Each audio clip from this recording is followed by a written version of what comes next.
Show. I'm Josh Johnson, joined by my co-host, fellow stand-up comedian Logan Nielsen. Logan, how you doing, buddy? I'm doing all right, man. How are you? I'm all right. I had a thing on Sunday. Everything has changed since Sunday. Everything changed on Sunday? Yeah. Define everything. Well, I woke up. I felt all right, but I woke up and this is going to sound worse than it is because I'm not using the right I words. was covered in blood. Well, I'm not using the right words to describe it, so it's going to make it sound sad, but it's not sad. I'll explain the whole thing. Okay. I woke up on Sunday and I didn't quite like myself. Like I don't hate myself for my life or anything like that. Right. But I was like, I don't feel good and I'm tired of not feeling good. And luckily I know just about everything that could make me feel good. Right.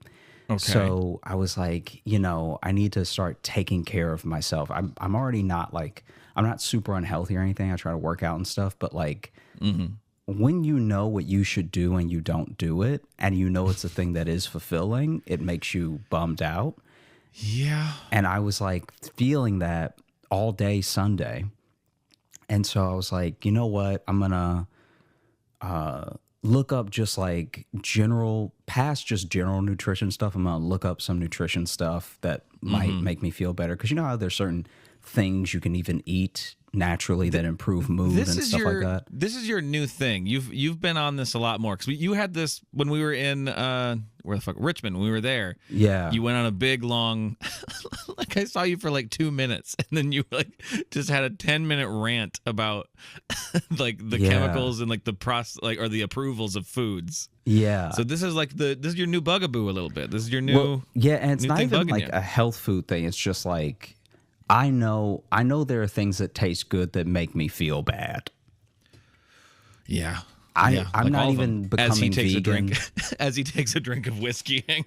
Yeah, it's I'm not becoming vegan. I'm not doing anything drastic. I'm just let me be more mindful of that stuff. Anyway, right. I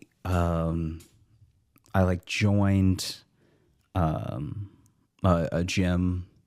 Okay. And just got back into did some light workouts the last few days, and so I feel pretty good. You joined a gym Sunday? You were just I'm not feeling great. I'm gonna go join a gym. It was a cheap gym. Still, I'm not shelling out money. I mean, good for you though. That's the hardest thing to do. Is I'm gonna go do that thing then. That's a difficult thing to the next step to take. I will say though that this is the deceptive part. It's actually. Sadly, that's the easiest part. To just give them the money, I still haven't done anything to improve my life. Fair. So then, but still, though, you were I should join a gym, and you went and joined a gym. Yeah, and I've thought I should join a gym a lot of times. Never done it. I mean, it's a bit of a trap because you have to remind yourself that you have a gym membership every day, because now it's up to me to not waste the money. Yeah, true. Yeah, you don't want to lose money on this. Yeah. And so then the whole reason I brought this up, the last thing that I added that I've never done before in life, but I'm making a point to do it now, is to be fully, when I say fully, I mean like at the scientific limits of fully hydrated, right?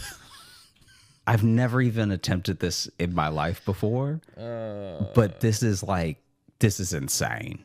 It's buckle up for another adventure, gang. Joshy gets wet. Here we are. It's so much water, dude. It's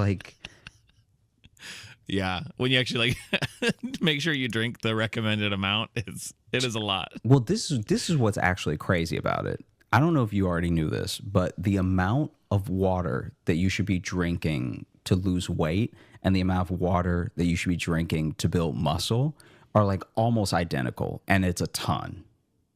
Mm-hmm. And that's mind blowing to me, though. I mean, I've heard several different amounts of what you should drink in a day, but also it does kind of change depending on what you do in a day a little bit. Yeah, I checked because here's the thing: I was so scared giving myself water poisoning that I checked every type of way to, do the math on how just on how much I should Is it be. technically called water poisoning? Yeah. Okay.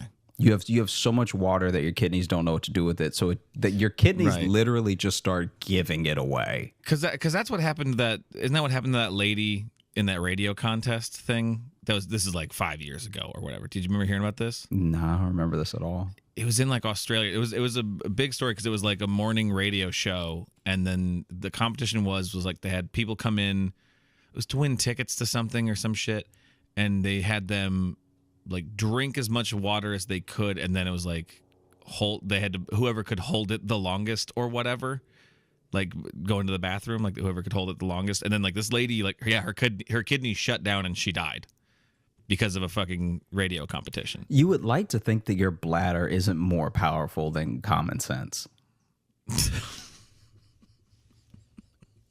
Like, I'd like to think my bladder couldn't will me dead. Right.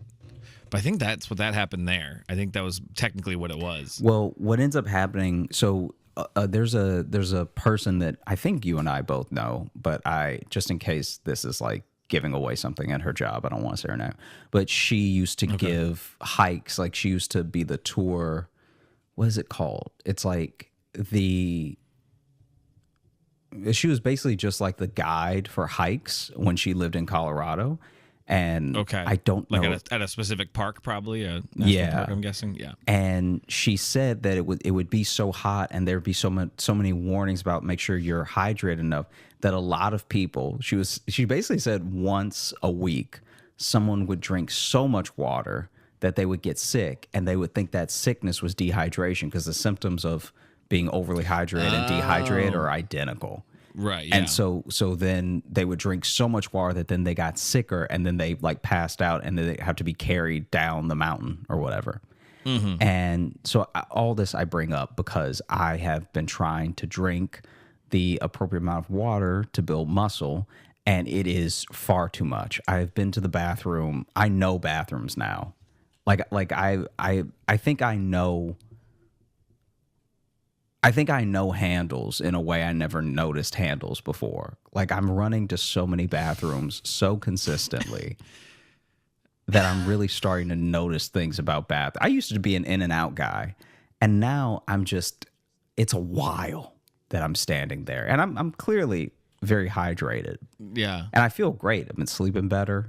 It's like, it's the catch-22. It's literally like if someone gave you a superpower, but you had to go to the bathroom all the time. Like if Superman had to pee every 20 minutes.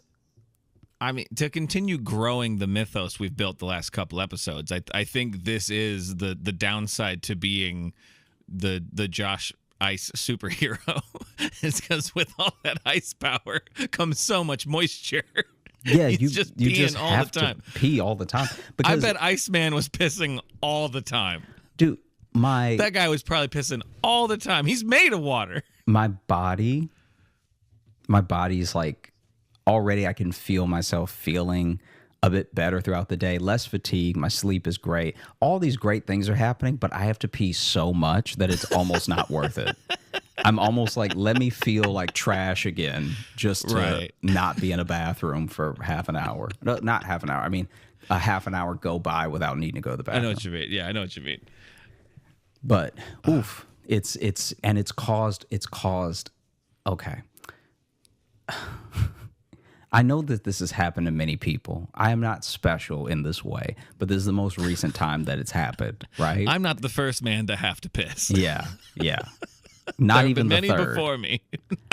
And so I was at a show, and the line got very long because there was a person in the bathroom that clearly needed it. Like as impatient as I get waiting for the bathroom sometimes, I never want someone to come out early.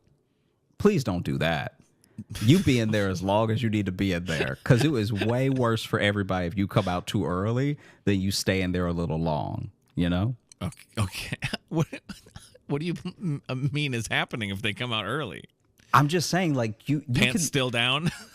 I'm saying they didn't even finish. There are people in life. We've all been to junior high. We've all been in situations where someone is more embarrassed than they let their logic take over, right? So the embarrassment trumps the logic, and they're like, "Oh yeah, let me hurry up, blah blah blah." And so then, like they'll like come out of the bathroom, and the best example I've seen of it is when this guy rushed out of the bathroom because somebody was banging on the door, and you could see a little drip drip dribble on his pants, and it's like, yeah, because my man wasn't done. He got bullied into trying to force his body to be done, and that's not how bodies work. And so anyway, I'm in line for the bathroom. There's 2 bathrooms. One line is getting incredibly long because someone in there is clearly having a time. Like a true struggle. Okay, an emergency in public. We don't hear anything, but because we don't hear anything, it's almost worse. All right. He might be dead. Okay. It's too quiet for something normal to be happening in there. No, it's far too quiet. So then, I know exactly what you mean. Then, like, because you know what? Where you start being like, is someone in there, or we have just not checked the door fully? Is it just a heavy door? Yeah. You know when when it's so quiet.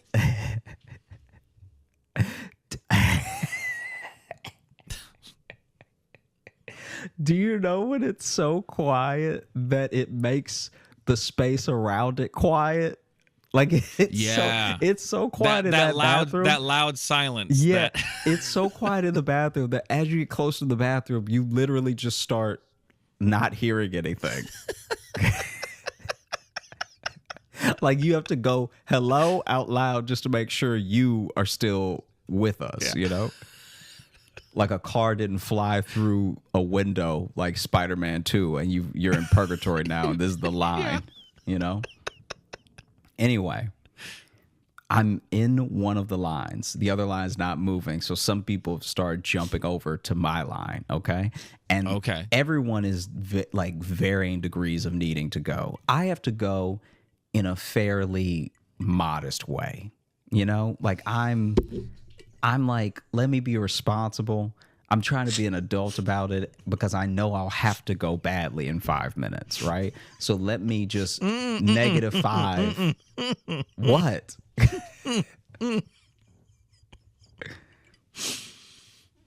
I took a drink right as you said in a modest way, and that wording just it made me laugh. I had to hold the liquid in my mouth. Yeah, I'm not desperate, I'm not like those people who I don't need it, okay? Yeah, those people that don't plan well, and so it's like them having to go to the bathroom is like them being late on their rent, and they're like, I don't know what I'm gonna do. It's like, well, you've had options all day, all right? If you had paid attention and planned ahead, you'd be fine right now, all right? So anyway, some people are starting to jump into my line, and I'm not even near the front, okay? And every single person in this line is like, they're obviously also all varying degrees of needing to go, right? We are a rainbow of piss. Yellow, yeah. And 50 Shades of Yellow. Here we go. Yeah. Ready?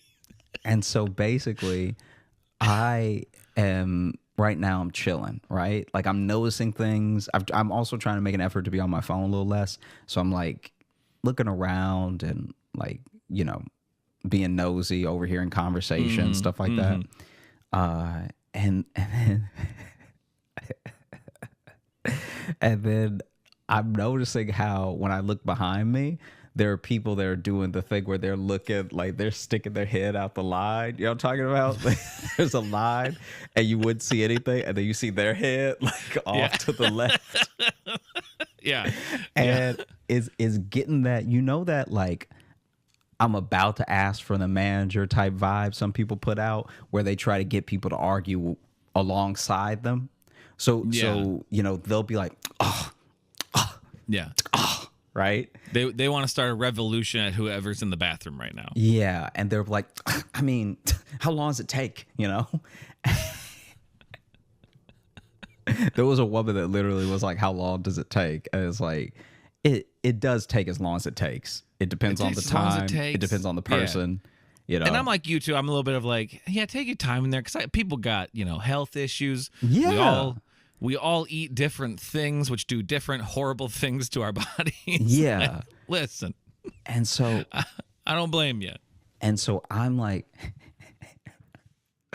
I'm like, man, one of these because she was not stopping. She was like, I mean, how long does it take? Like it's like we all have to go. Yeah, I mean, and I was like, all right. Where was this at again? Where was this at? I don't want to say because of what's going to happen. Well, I mean, what type of establishment? I guess like restaurant. Was it a?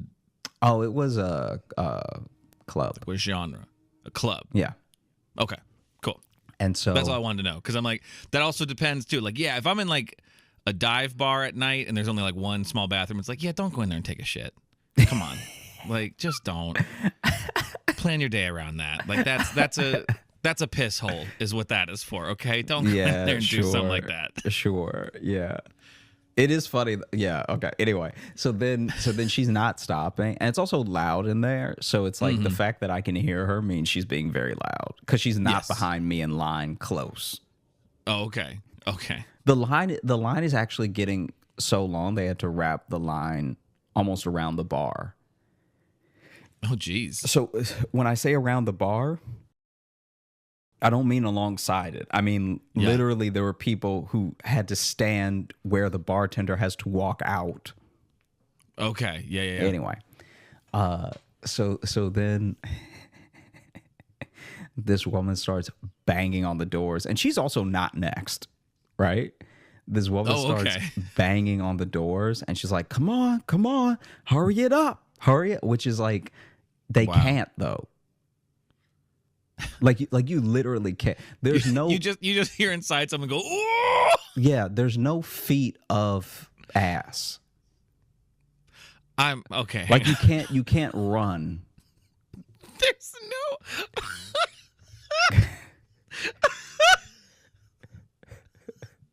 That might be my favorite thing you've ever said.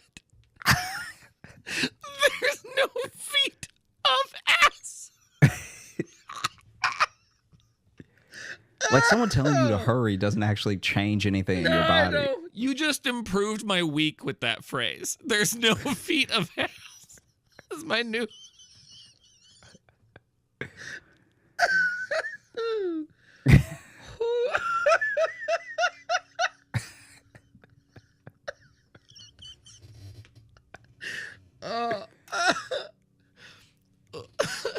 I weirdly needed to hear that, Josh.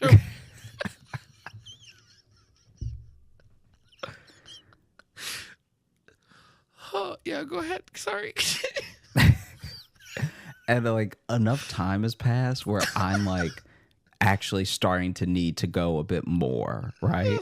Like I got in line at a very responsible time, and now I'm being like actually pushed to my limit. And I'm also not next. Now it's urgent for you. It's becoming urgent now. The stakes are getting a little high. It's kind of like how it literally is like how politically, if someone they've done studies where about like xenophobia and stuff, and they found that if there's very few of a minority or an immigrant or whatever, people are mostly fine. They're like, oh yeah, whatever. Like everyone is usually at least a very modest level of accepting as long as it's just a few, right? And then once a lot hard turn. No, I'm saying this is what happens though. This is like political study. They found that anytime someone is in any situation and then they feel outnumbered by anyone who's considered other, that's when they really start to like, quote unquote, show their true colors, right? Okay, yes. And was like when I got in this line, I was the most patient, chill dude, whatever. As I also need to go more, I don't even blame the woman that's banging on the doors now. Like now I'm like, go sis, all right? Go off, queen, okay?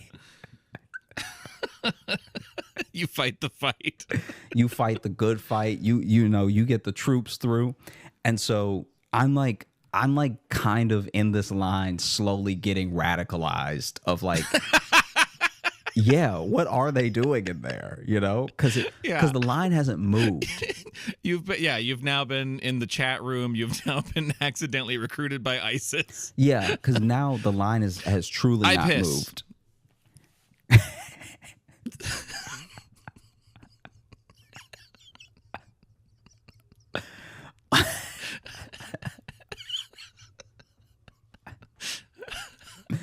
Hey, Josh liked that one.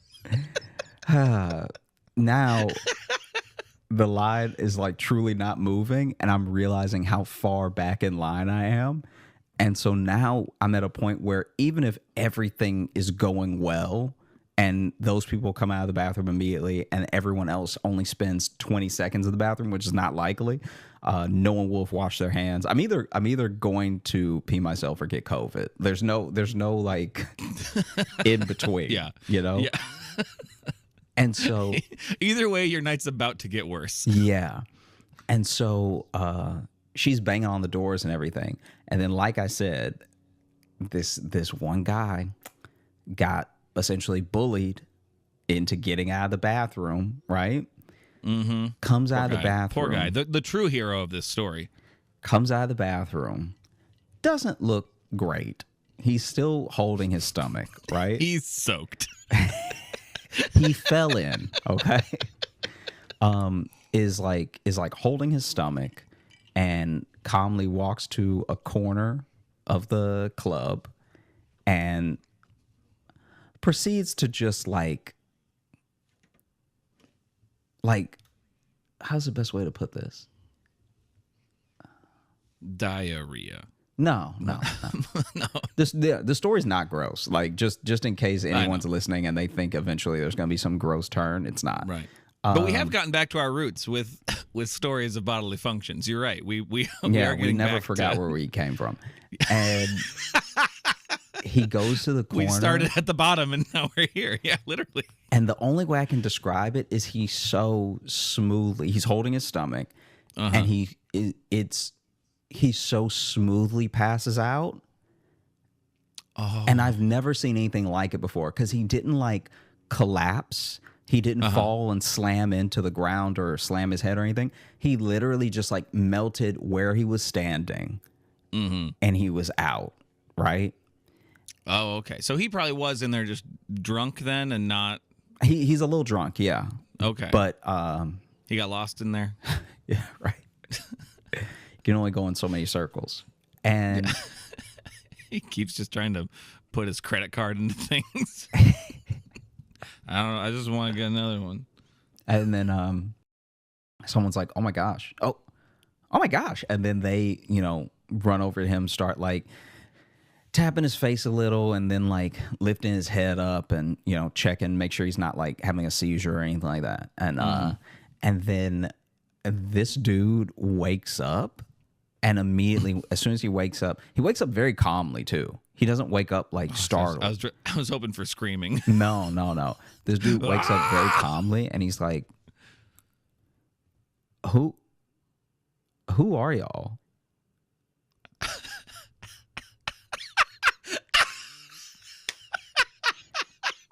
And then they were like, "Are you okay? What's your name? Like you passed out, whatever." And he was kind of like, "Who are y'all?" He's like, this dude, okay, this is like this man reset. He's clearly not trying to be rude, but it is like I thought this person may have had amnesia because it's not like it was his friends that came to check on. It was just some people who saw him. Right. People are just being good Samaritans and just checking on him. Also, the line to pee is where the line of humanity breaks, because as soon as those people stepped out of line they lose their spot. Yeah. Yep. The people behind them stepped right up. Anyway. Yep. And so then he's like, "Who are y'all?" And they're like, "Hey, what's your name? Like you passed out." And it's like, oh, I know I passed out. Who are y'all?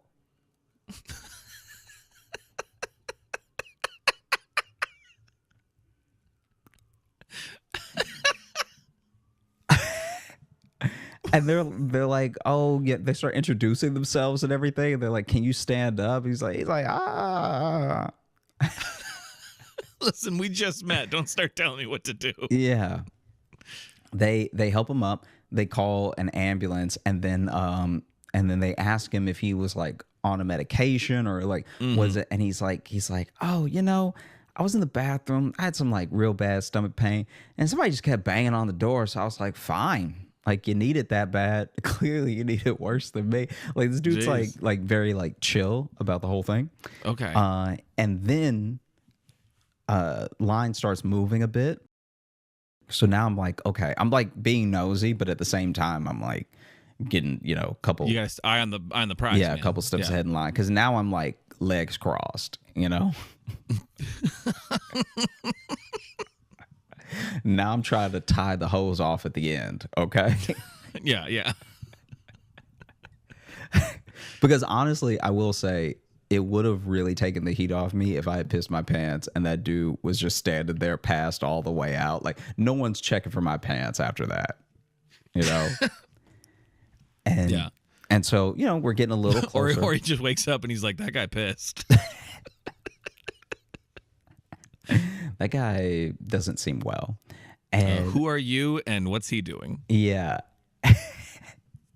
And so I finally get in the bathroom, go to the bathroom and come out.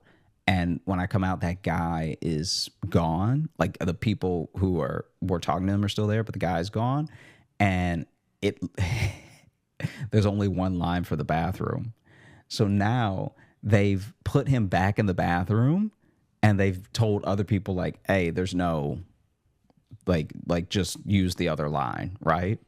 Right. And luckily, because we're actually using this bathroom, the line is long, but it's not in huge. And then the EMTs come, because they called I guess someone called an ambulance as soon as he fell.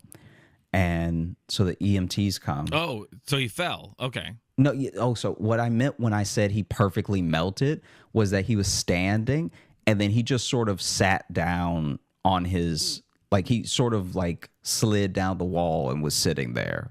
Like, he melted. It's like the smoothest passing out I've ever seen, because his back was against the wall, and then he slid down on his back until he was sitting on the ground. I thought I had missed you saying like he had fallen after that, like after you got out of the bathroom, then he fell. I thought I missed something. No.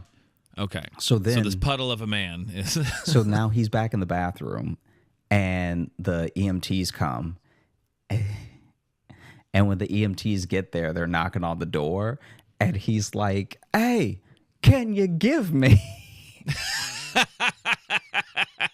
a minute?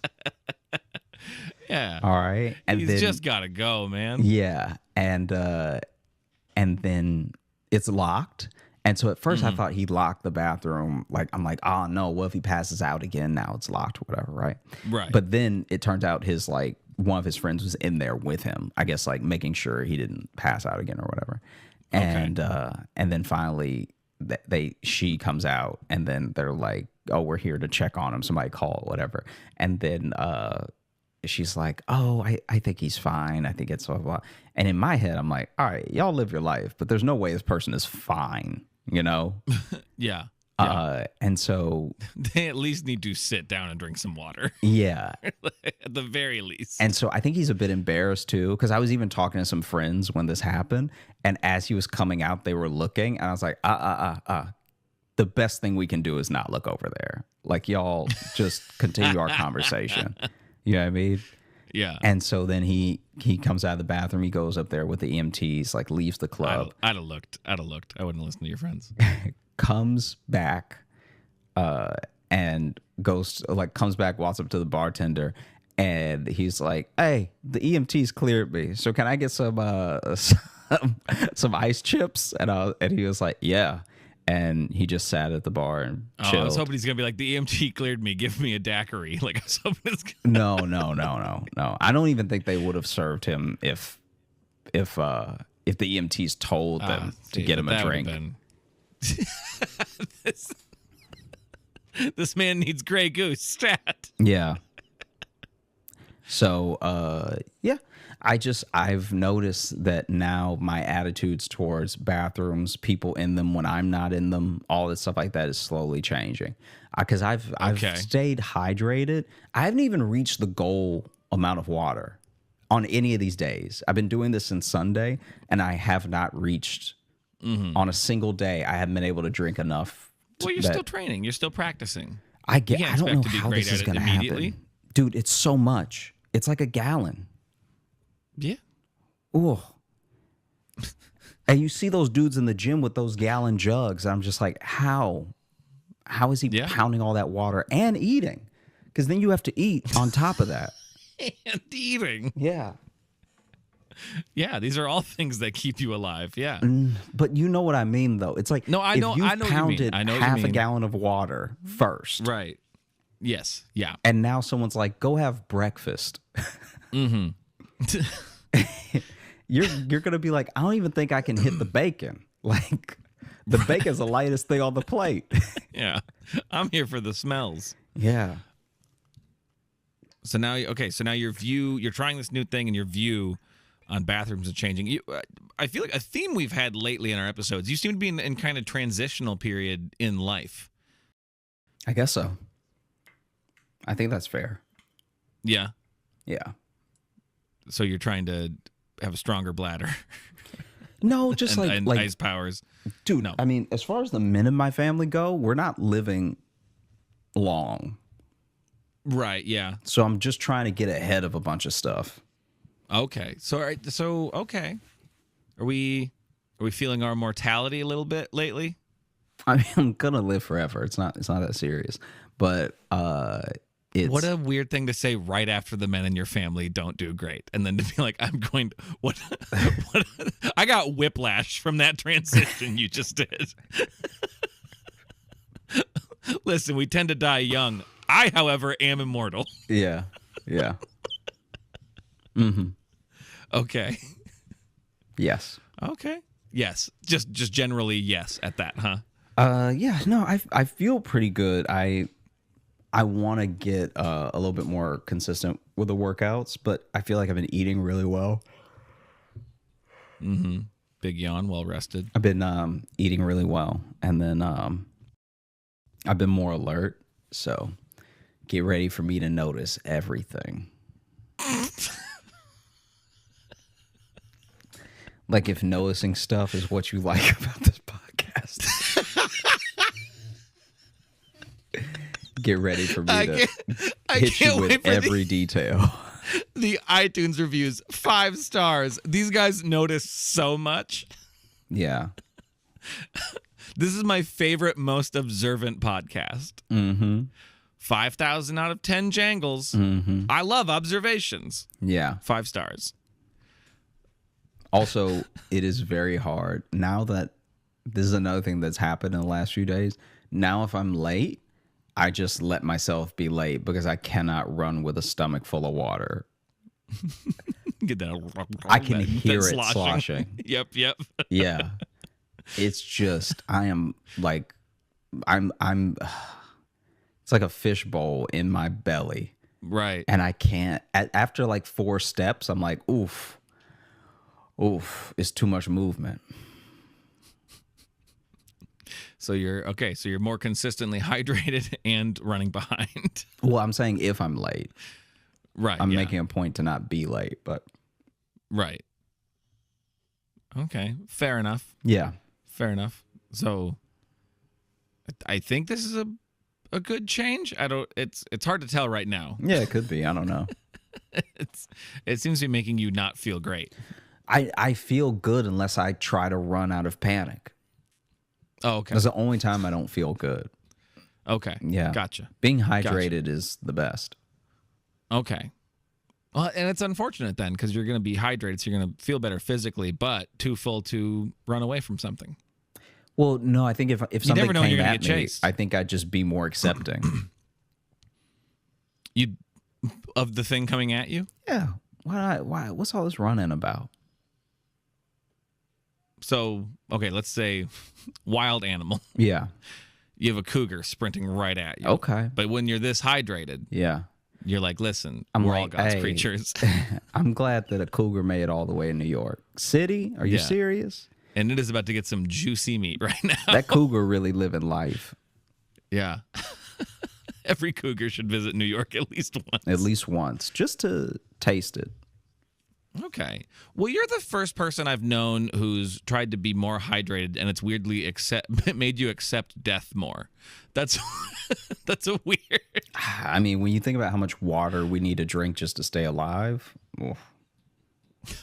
What's the point of living? No, not what's the point of living. Just like, oh, okay, every person is kind of a lot. Like if everyone drank enough water, it'd be like, guys, what are we gonna do here? We're lucky so many people love Mountain Dew. Like, I don't know, man. Hydrated Josh is kind of a downer.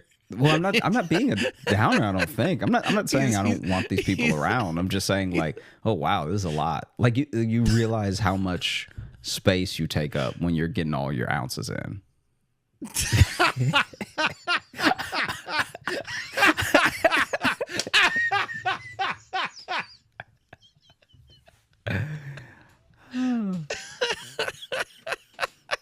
Like by the end of if I keep this up by the end of the year, I will have drank a creek.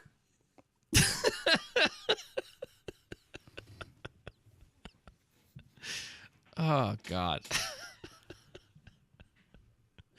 All right. This is an interesting new phase of Josh we're entering. I'm enjoying it. I'm liking it. Oh, okay. I'm liking the man who's taking better care of himself, but also just being more over people. No, I'm enjoying this. I enjoy people. No, I do enjoy people. I think people Our are great. last several episodes have been about you not really having patience for people anymore. It's not a whole people thing. It's like the people in the story I don't have patience for. I'm just saying I'm enjoying curmudgeonly moisturized Josh. I'm enjoying old wet Josh. I'm a big fan of. He's not even looking at me for that one. He's looking down. He doesn't even want to meet my gaze. Yeah. Yeah, you got it right. Yeah, you're saying true things. Oh, okay. Yeah, see, he's over me too. Not over. I don't know Right, what this over thing is. I'm getting to know the new Josh. It's not new, it's just with water. No, but I'm not saying just this. I'm saying we've had a little arc going these last few episodes where you're having shifts in attitude and perspective. And I'm not saying it's bad. It's just like it's like I'm getting to learn new things about you, which I enjoy. We've been friends for a very long time. Mm-hmm. And I'm getting to know a newer, slightly grumpier but well-hydrated version. What's wrong with that? Yeah, I mean, I don't think there's anything wrong with that. How much water do you drink? I didn't say there wasn't. Huh? How much water do you drink? All right, don't come at me now. No, I'm not coming at you. I'm saying if you had to guess, because I was apparently when you take into account what I'm drinking now, I was drinking none before.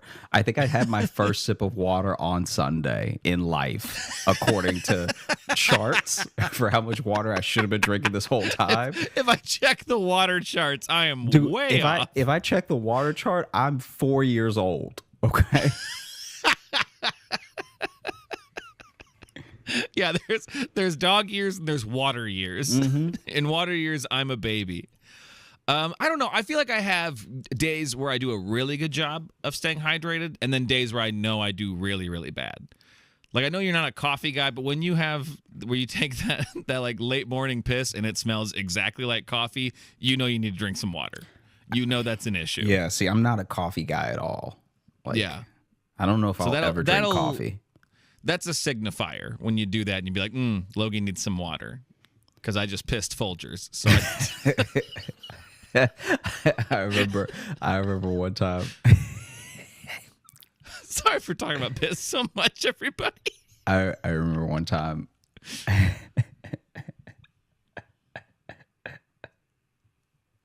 In college, there was this kid in my suite. I think it was freshman year. Ooh, you're sweet. Ooh la la. It's not a. We only call it a suite because they call it a suite. And we all shared. Wrong. Yeah, we all shared a bathroom. And there was this one time this kid went in and forgot to flush. And then someone went in after him and they were like, oh my gosh, said his name. And he was running back because he realized he forgot to flush. And he was like, oh, I'm so sorry. That's so gross and everything. And the guy was like, no, I'm worried about, are you sick?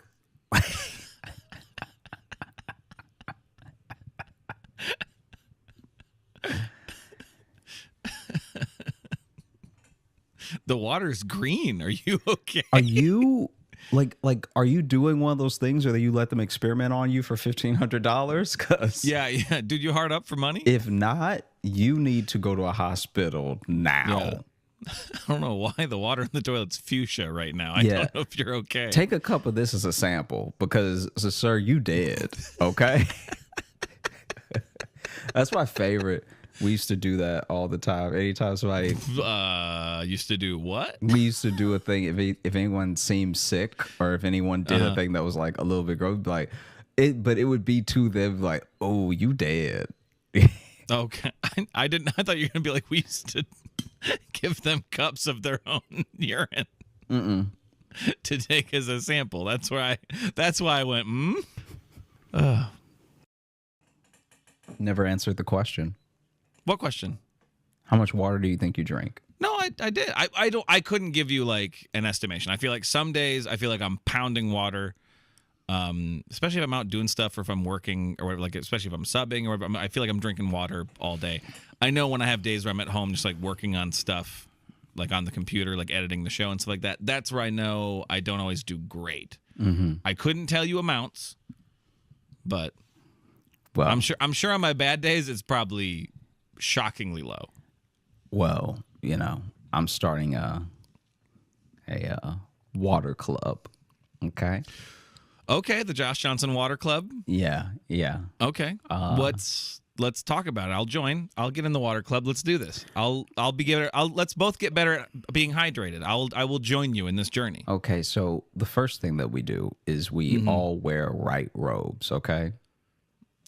Wow, starting off culty, you're not even hiding it. Yeah, but you know, usually the cult stuff is once you get to like step 4 or 5, they sneak it in there. You are starting right away. This is my club. Anyway, we all wear robes. We all buy. I get to have sex with everyone's wives. Okay, we all get the same sneakers.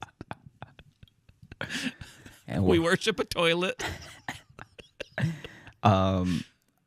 First of all, how dare you? Okay. It's not a toilet. It's a porcelain lord. All right. It is a throne. Yeah. It is our King of Kings. You know, I just think it would be cool to start a little club. You know, maybe people pay some dues, you know, like throw in like, you know, $50 a week and God, you can't help it. You can't help but turn this into a cult. I keep being like, yes, let's start the club. And the next thing you say is immediately a cult or scam. Yeah. Immediately. No. It's not. There's no scam here. The $50 goes towards your robe. All right. Okay. So now we've just started a robe company.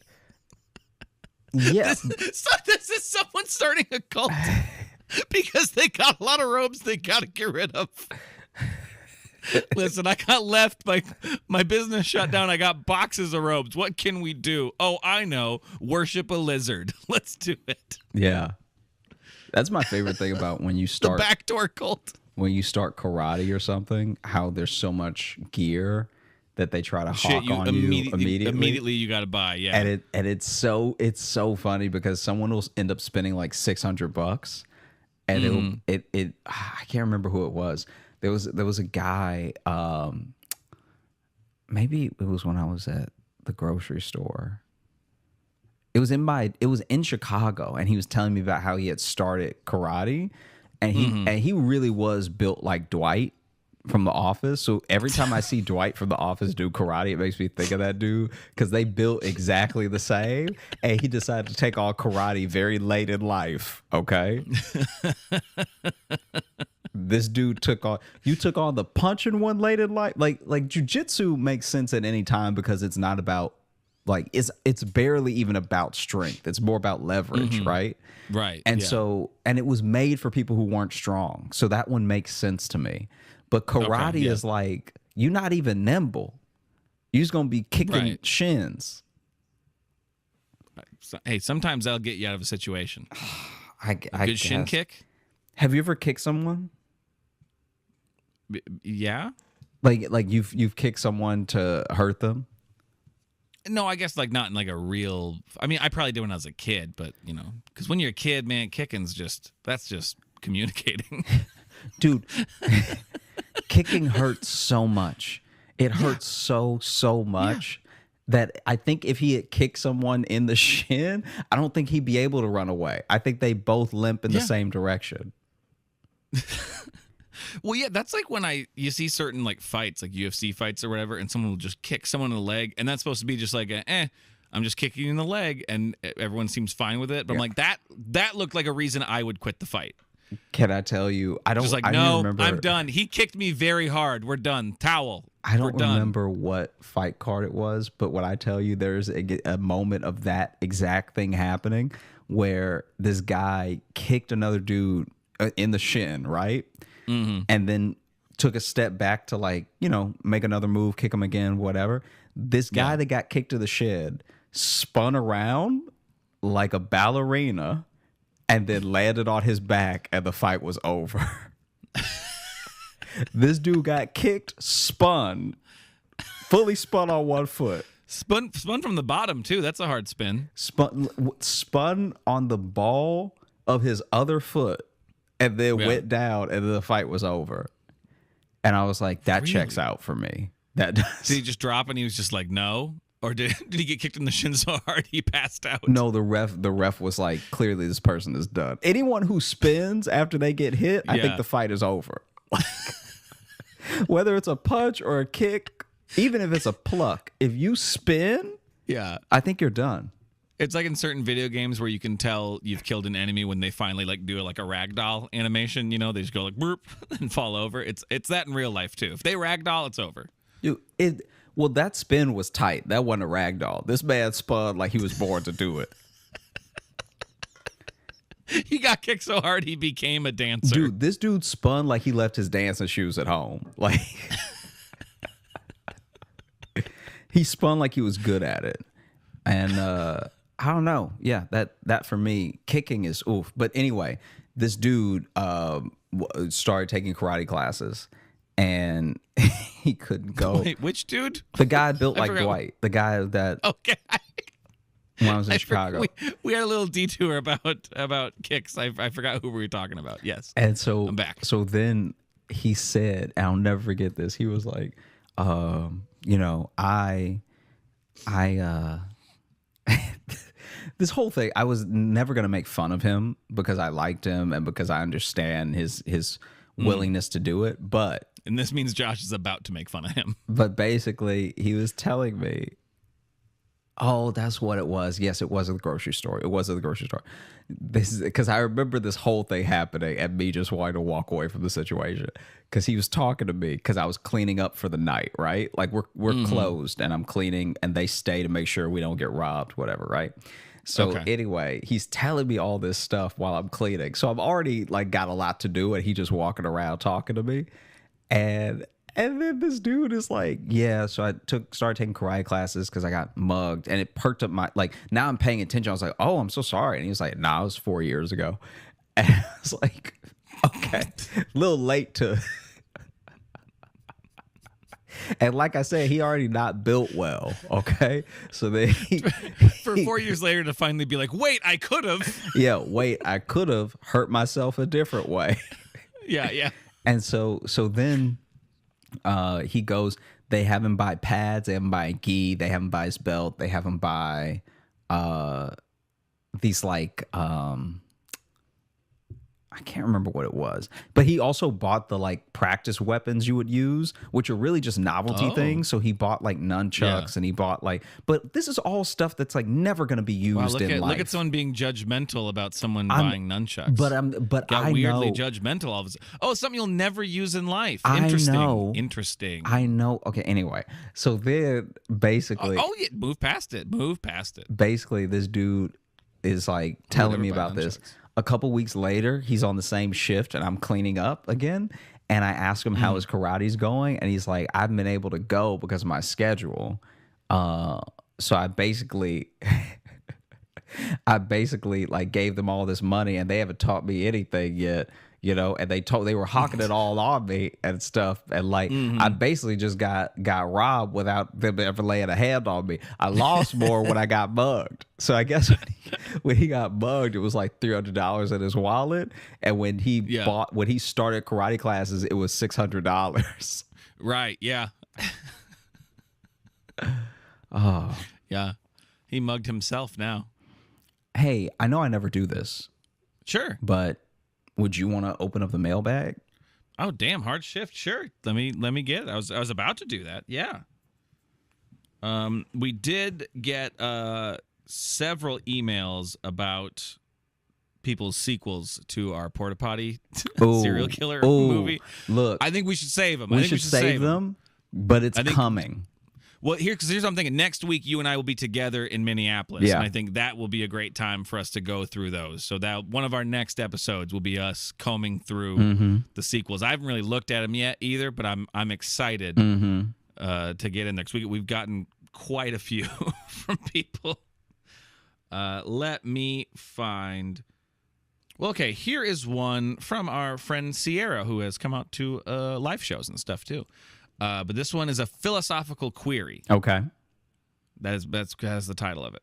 Hello, my funnies. Been getting really into philosophy, and I wanted to ask you both. What is a better feeling? A continuous feeling of being content or a relief from pain? I feel like a relief from pain is the greatest feeling in the world, which is why comedy is my favorite art form. Parentheses, fighting it out with music. A good laugh when you're feeling shitty is the best feeling. Go as deep as you want with this question, not trying to bring up any trauma. Love you guys so much, Sierra. P.S. Logan, I was 100% serious when I said when you guys were in Philly that you're fucking hilarious and the world needs your stand-up. Don't deprive us. Oh, thank you. That was a very polite way to demand clips. That was a very Run me my jokes. That was the sweetest way to say, hey, would you fucking put out a clip, Logan? All right. Good Lord. Ain't nobody playing with way you. Of doing that.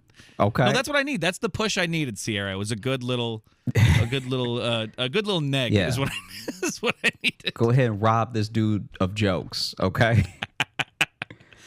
So what do you think about that? This is an interesting question. A continuous feeling of being content or a relief from pain?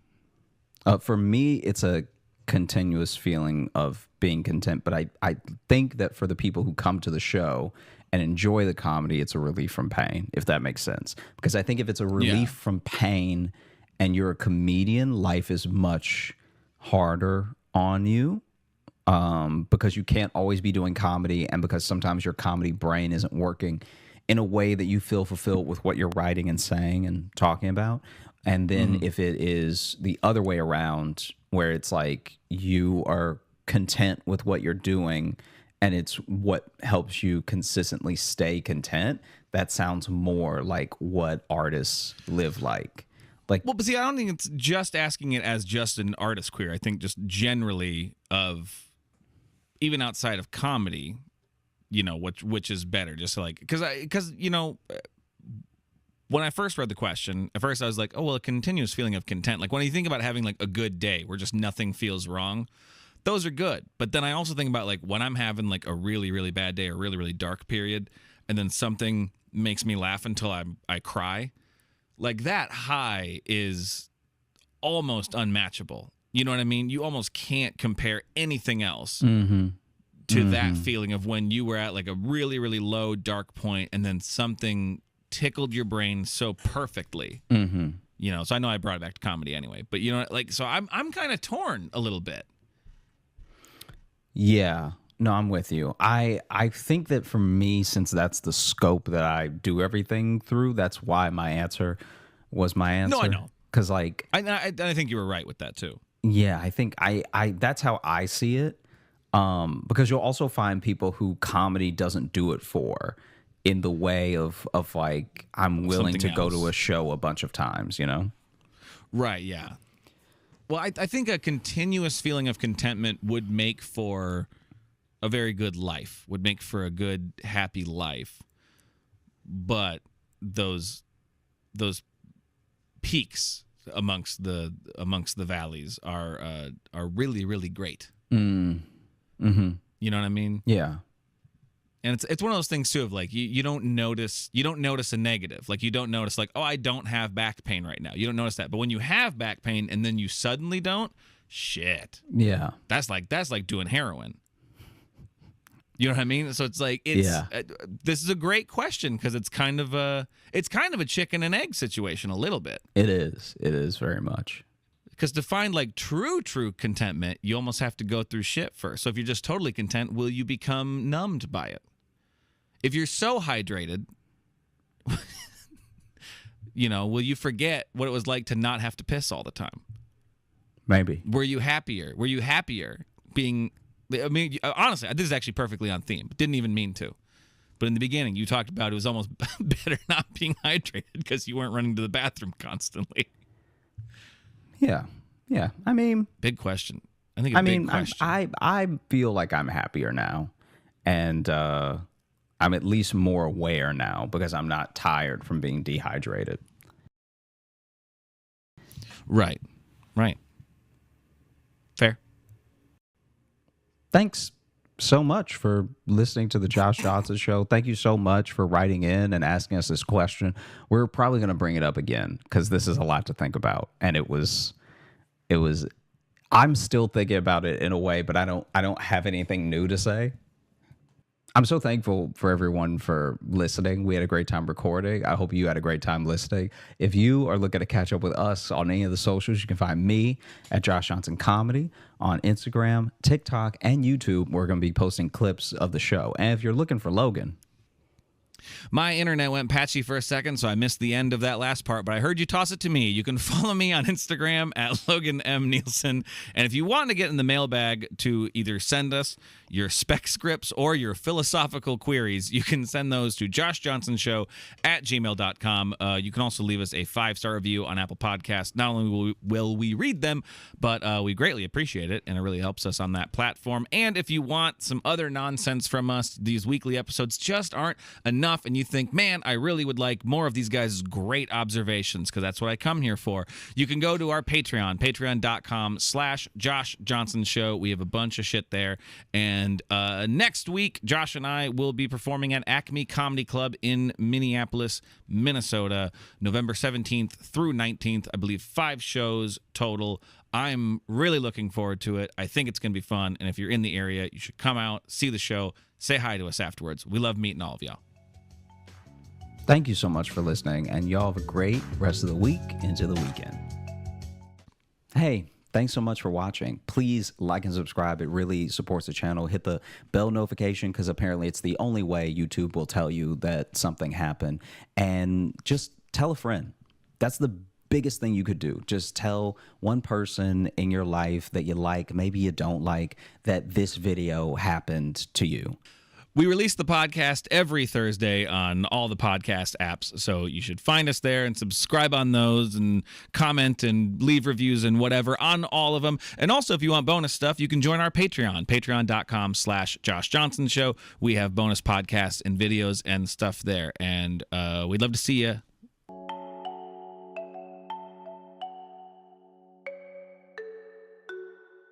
Please make it loud for Josh Johnson!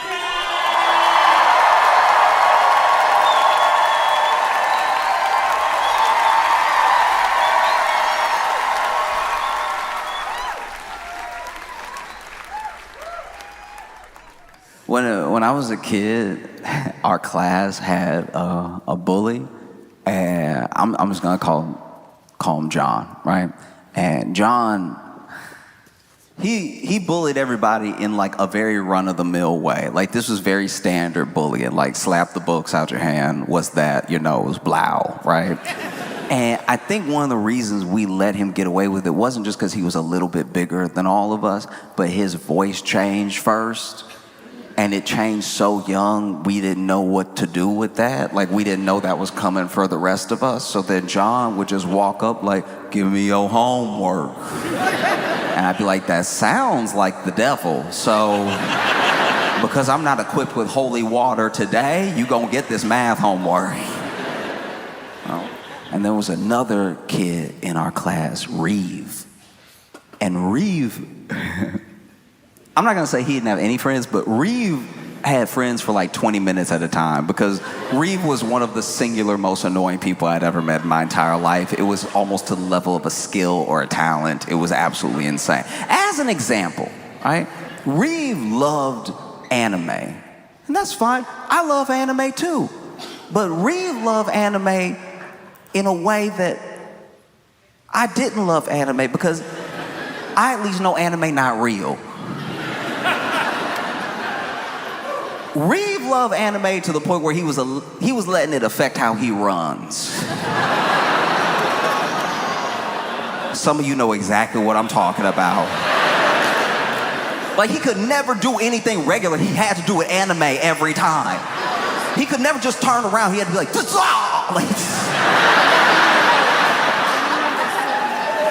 you ask Reeve a question, he doesn't know the answer. He can't just think about it. He has to go, It's like, as a fellow anime lover, I'm like, dog, chill. You making us look bad. Stop. Please. Oh, it was insane. And one day, we were at lunch, and Reeve was trying to make his carton of milk explode, right? You know, with his powers. And so he holding his hand over the carton of milk, not touching it, holding it over.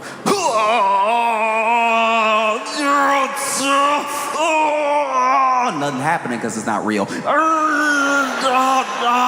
He finally gets so tired of waiting for the powers to activate that he grabbed the milk, squeeze it, drop it, and go, I did it. No, I did it. Y'all just didn't see it when I did it. But yeah, no, I did it. Ooh, I got it. Now, when he picked it up and he crushed it, milk went everywhere. And a lot of milk just spurted out and landed all over John.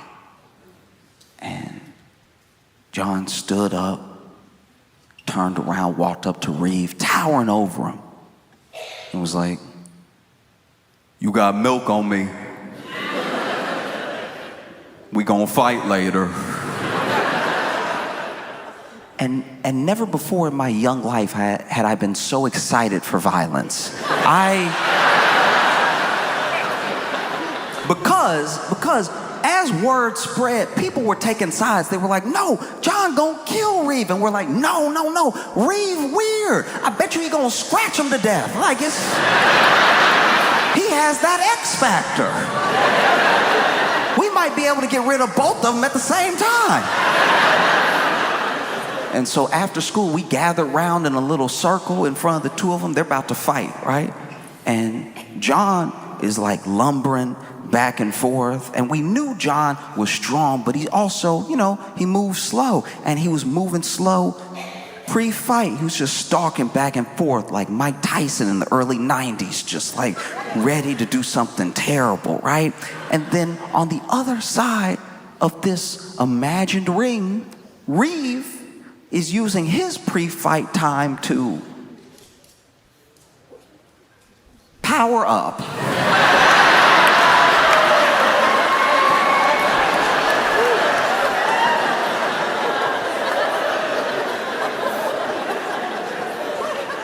I've watched a lot of anime, and I've never seen what this child did next. Because to power up, the first thing he did was let his knees buckle. What is this? What power are you drawing from the earth right here like this? This doesn't make any sense at all. He over here, knees buckle, arms out. This is not how you power up in any anime. This is how you fall down the stairs if you a slinky. All right? And this boy here, like this, doing the power-up yell. Oh!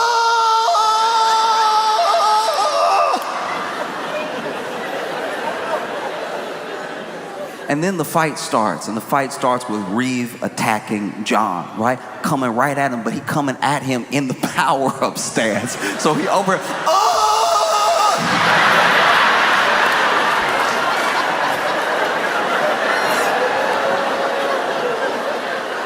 And admittedly, John didn't know what to do. He really was like,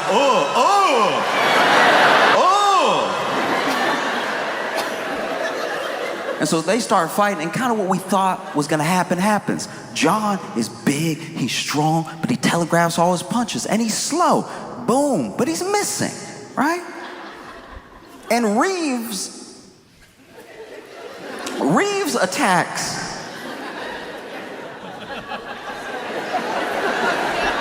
Reeves' attacks have a lot of energy to him. That's not really going anywhere. Like, instead of punching, he over here, yeah!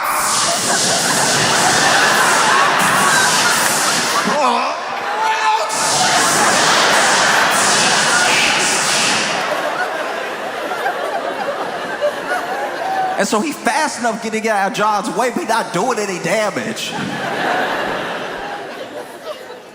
And so John over here punching air, and Reeve over here throwing air.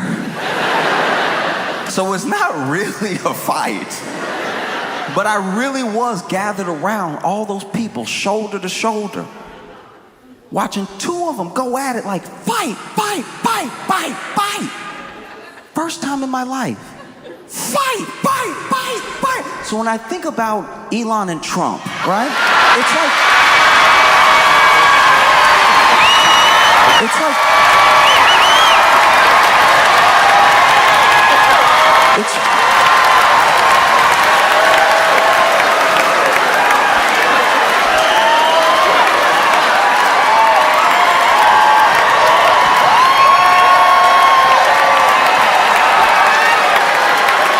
it's like one of the most insane bouts I've ever watched take place in my life. In case you haven't heard,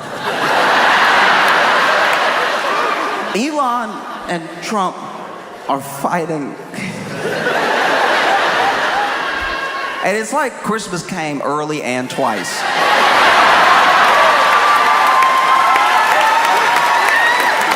Like, the only person calling for peace is Kanye West. That's crazy.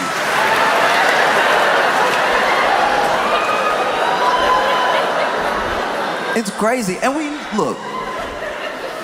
knew that this thing was bound to happen, you know? Because you have to think of who Elon is as a person and who Trump is as a person, right? And it's wild because one, richest man in the world, one, most powerful man in the world and everything, but they had a shaky alliance from the start because I don't think we gave Trump in the moment enough credit for how nice he was being to Elon. He was very nice to Elon. You know? Because Elon, weird.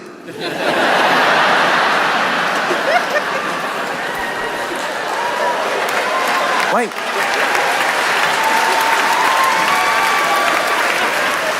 Elon weird, and Trump didn't say anything about it the entire time, acting like he didn't see it. Like, that's not who he is as a person. Trump is a natural bully. Like, that's what he does, you know? And he was very nice to Elon by omission. I'm not just talking about what he said, because Trump is always using superlatives if he likes you. If he likes you, you're the best, smartest, most amazing that's ever done it, right? That's how he speaks. But he was nice to Elon by what he didn't say. Because you gotta remember, Donald Trump is the same man who roasted the supreme leader of North Korea to his face. I don't know if y'all remember, it was like 2018 or something, and Kim Jong-un and him met up to have dinner and like talks and stuff like that, and there was a photographer there taking pictures of both of them before they sat down for the dinner, and Trump turned to the photographer and was like, "You making us all look nice and handsome and thin?"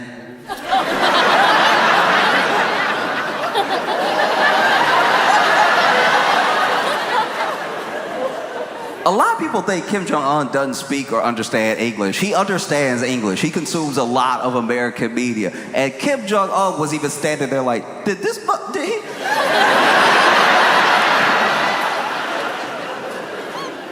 He know I kill people, right? Like,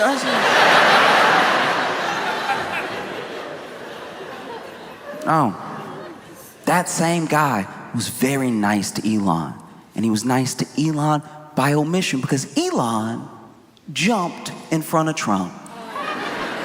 You saw the jump. The world saw the jumps.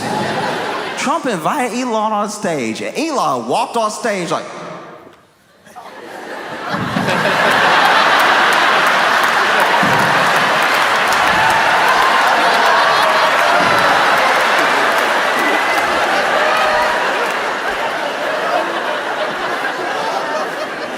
this man showed bottom belly in front of Donald Trump.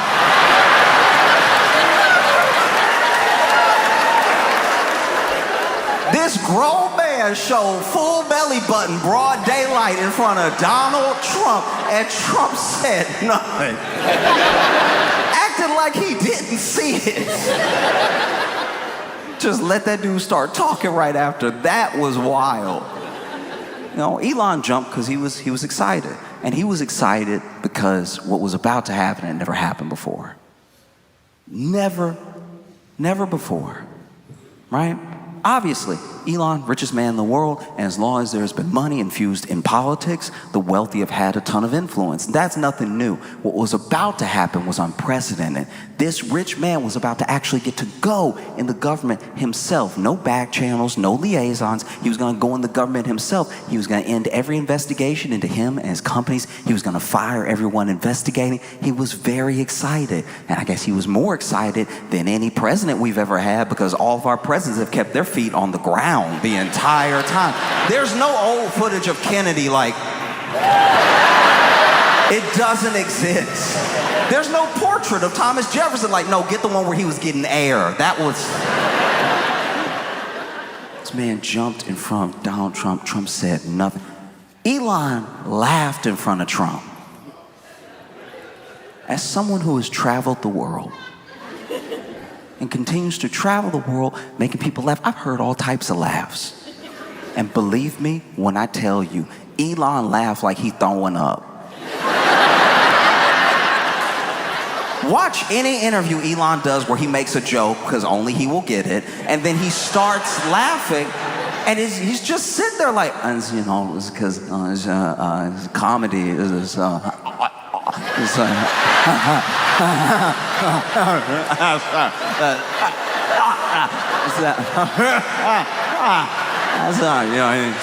it's funny with jokes.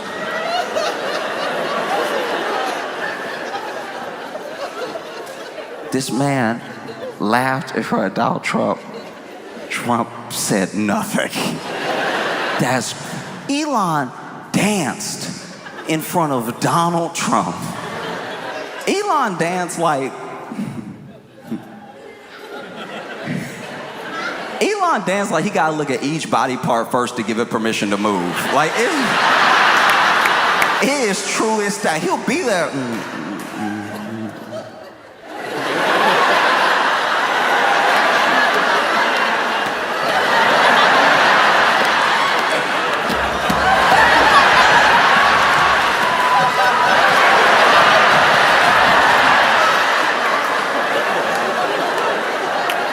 In front of Donald Trump.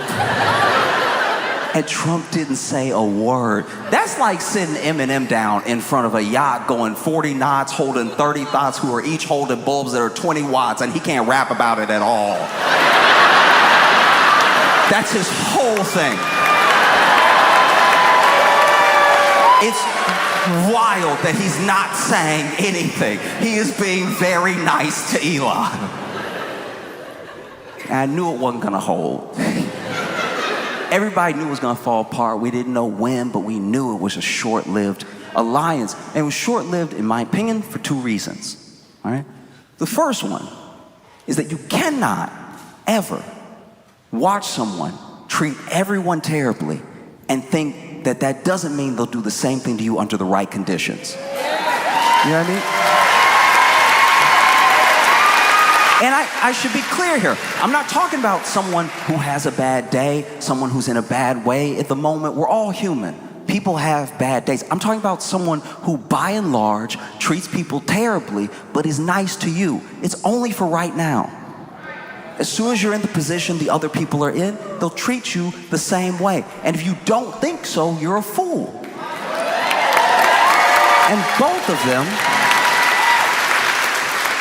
both of them, without exception, think that they are the exception. Oh no, I've seen him scream at everybody and, treat them like trash. It won't happen to me though. All right? One has the most money in the world. One has the most power in the world. But neither one of them have respect for anybody. And the three things that men like them seek, and I think that they seek them because maybe they're the only things that they care about, or maybe they truly believe that if they get these three or enough of them, everything else will fall into place. But men like these men are obsessed with money, power, and respect. You can't have all the money in the world, you can have all the power in the world, but a lot of people conflate fear with respect. And they're not the same thing. You can be afraid of what someone could do to you with all of their money. It doesn't mean you respect them. You can be afraid of what someone can do to you with all of their power. It doesn't mean that you respect them. And you know it because as soon as the money is gone, the respect is gone. As soon as the power is gone, the respect is gone. And there are plenty of people. There are plenty of people I've known growing up in my life, men that I looked up to who did not have any money. And they didn't have any more power than enough to control themselves, but I respected them because of how they treated people, how they carried themselves. And respect is the one thing, one of many, that can't be bought and it can't be forced. And neither one of them really get that. And they don't respect anyone. So eventually this was gonna come to a head. And I knew it was starting because Elon truly believes, he's even said so, that he bought Trump that election. He spent $250 to $280 million in the election. He believes, look, you lost the last one, you won this one. I'm the difference, I'm the deciding factor. I got you that election. And you're not gonna convince a man like Donald Trump that you got him anything. He's like, that's my base, those are my voters, they like me, they don't like you. You didn't get me anything. I'll gladly take your money, but you didn't get me the election. I got it myself. That was always gonna be a sticking point. And so then Elon took that belief and he took it to a local race in Wisconsin, right? And he was even doing like little $1 million raffles if you vote for the person who wants you to vote for. It was very confusing how it worked. Like I didn't get it at all. And he even went to Wisconsin, was stumping for this person, was there in Wisconsin. And then the candidate that he backed lost by double digits. And it's because people see how much money he has. He's the richest man in the world, but they don't like or respect him. He hurt that candidate by being there and by doing those raffles. It would be like if someone came to you, and let's say in this scenario, you're working and you're doing all right, you're getting by, and maybe sometimes it's paycheck to paycheck, things get rough, right? But someone comes up to you and they're like, hey, you just won the lottery. And you're like, what? I didn't even enter. Don't worry, we got you. What? How much did I win? $1 billion. Going from paycheck to paycheck to $1 billion. That's crazy. And you're like, there's gotta be a catch. I didn't enter any lottery. What do I have to do? And they're like, that's simple. You just have to hang out with Elon for the rest of your life. And at least based on what those people did in Wisconsin, they were like, you know what, actually, my job at McDonald's is perfect. I really like being customer facing. I like the rapport I have with my coworkers. Just keep that money and him away from me, please. Because he could not buy the race, because as much money, don't get me wrong, $1 million, ton of money. That's a ton of money. And people have done way worse for less, but at a certain point, people reach their breaking point. And they're like, no, I have enough respect for myself, I have enough respect for my community, for my state, to not just vote this way, just for some money from a guy who I know is a bad actor, And once that happened, I knew it was probably up for Elon. Because he lost that race. He hurt that candidate by going there. And if there's one thing Donald Trump hates, is a loser. And you could see some of the shine wearing off of Elon. Because initially, when the administration started, they protected Elon heavy. Anybody said anything about him, anybody did anything, they were on it like that immediately. But then Elon started getting on people's nerves. Initially, when they won, somebody would ask a question, they'd shut it down to the media. Elon is a patriot. He's helping clear this government of waste, fraud, and abuse. You leave Elon alone. And then people started to rebel against Elon specifically through Tesla. Tesla's stock started plummeting. People stopped buying Teslas. And then people started vandalizing Teslas. They started blowing up Teslas. And then Pam Bondi came on the news and was like, if you vandalize a Tesla, we will find you. We will prosecute you. They were helping Elon a lot. Trump even turned the front of the White House into like a dealership for a day. And he had Elon there, right? They were doing their best to help Elon. But then, as you saw the months go by, they started mentioning him less. You started seeing them together less. You could tell this thing was waning. And then, how I know that they had stopped protecting him, his 130 days was up as the Doge, daddy or whatever. I don't know what this job is. Depending on who you ask on what day, he's like an advisor, but he's the leader, but he's not involved. It's all very weird, but he can only do it for 130 days because as America, we only have 3 laws left, and one of them is that you can't be in a made-up position for more than 130 days. And so it was time. And so it was time for him to go, right? And it being time for him to go, he asked Trump if he could stay. And Trump was like,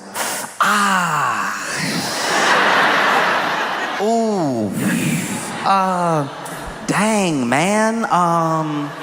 We only have so many, bathrooms in here. It wouldn't work, I imagine Trump had the reaction that you would have if the worst person you know asked if they could live with you for a little while. Oh, dang, my place just flooded just now. That's right when you asked me too. That's crazy. I know we're not there, but I can feel with my bed underwater. It's just a thing I have. So you should probably find somewhere for both of us to stay because I need somewhere to stay too. Find a place for both of us to stay and you just stay there. That would be great.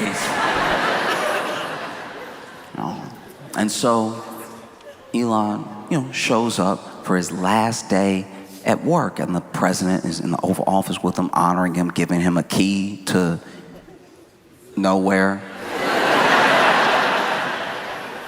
And one of the ways I knew they had stopped protecting Elon is because there were 2 publications that came out, one the day before he left Doge, one the day of, and both those publications from high caliber written journalism basically said, headline contents were basically, did y'all know he was a crackhead? He'd been a crackhead. That's crazy. Elon a full crackhead. I had no idea. They were listing the drugs he was doing. They're he does cocaine, he does mushrooms, some hallucinogens and everything, ketamine. Horses can't keep up with Elon. He really out here a full crackhead. That's wild. And then, to prove the doubters, the detractors, what Elon would call the full-blown liars wrong, he showed up to the Oval Office for his last day of work, higher than his rockets go. This man was in the Oval Office standing next to the President of the United States, tweaking. This man was over here hitting he looked like he arguing 5 minutes into the future. It was wild to watch. This man over...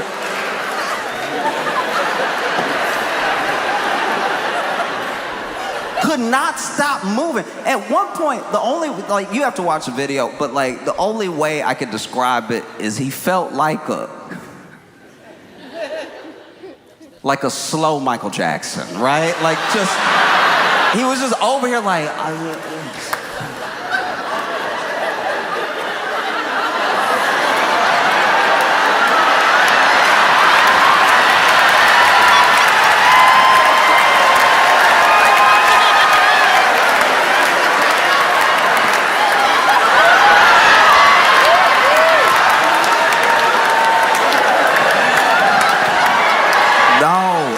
insane.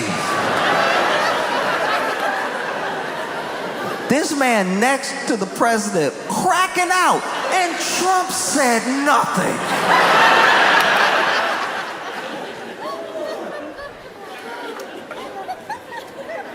And then he left, you know. He left, and I'll admit to you right now, I thought it was like a PR stunt. I really did. I thought that he was leaving, and then he'd just keep running Doge in the background, and this would take some of the heat off of him. Now you wouldn't think of him so directly. People wouldn't attack his businesses so hard, because in the time that he entered politics to present, he's lost somewhere around like $100 billion or something like that. And it's all like a valuation thing. It goes up and down, but you could see that at least the boards of the businesses that he was on are genuinely worried, even if he doesn't care. So I thought he was gonna leave politics for a little while, keep working in the shadows. Maybe the stock would go up a little bit, but nothing would really change. And it turns out that was not the case. He had really been getting on people's nerves. Like hard. And you saw it with Trump. They used to always, be talking about Elon, mention him, to not mentioning him at all. And then the people that Elon had to deal with, it wasn't really Trump as much as the actual cabinet, and they couldn't stand that dude. They hated that dude so much. And so he's really out. And you hear reports, now this stuff is all hearsay, I don't know if any of it is true, but apparently he was having shouting matches with Marco Rubio all the time. All of these cabinet people that Trump got in, Elon has had a spat with most of them, right? Scott Bessent, apparently him and Elon almost got in an actual fight. Scott Bessent doesn't look like he can fight. If you...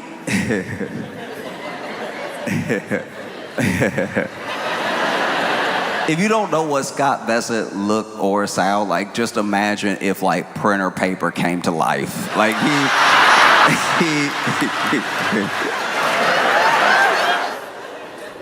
and Elon was truly out.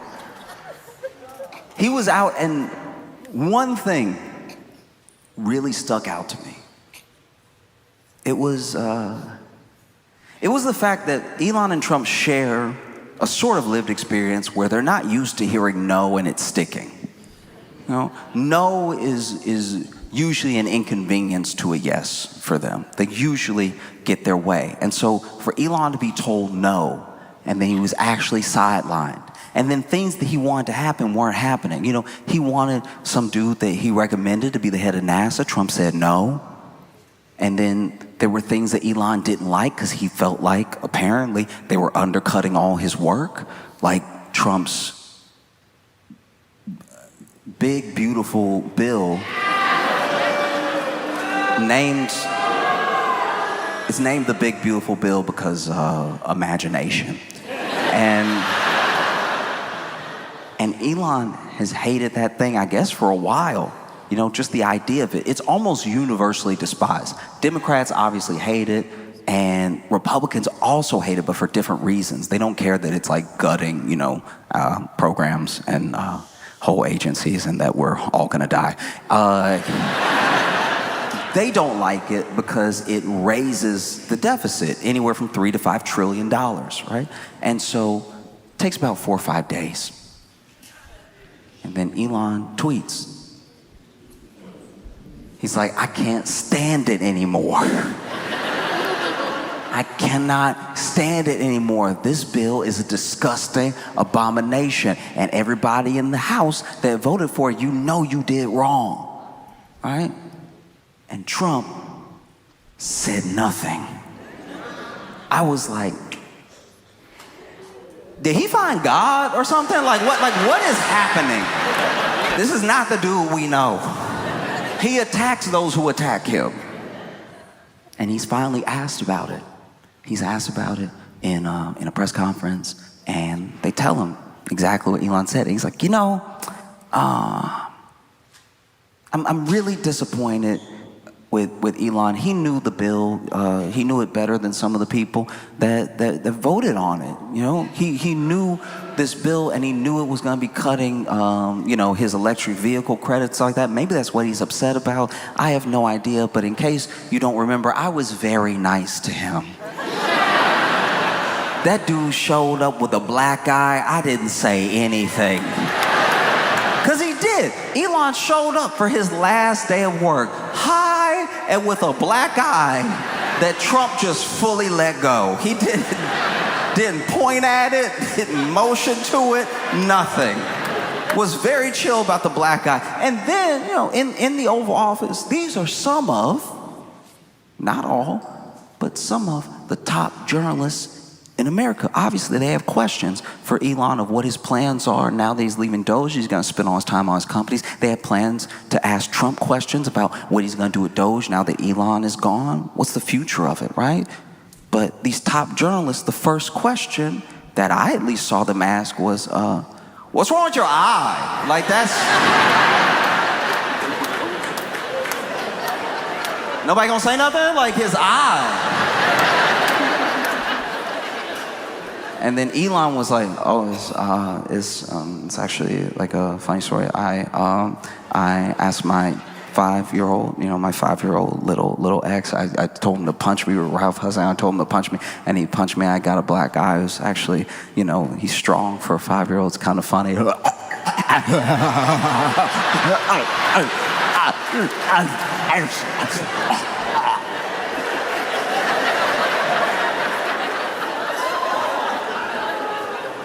Elon said he had a black eye because his 5-year-old punched him. That's a crackhead story if I ever heard one. That is a full crackhead lie.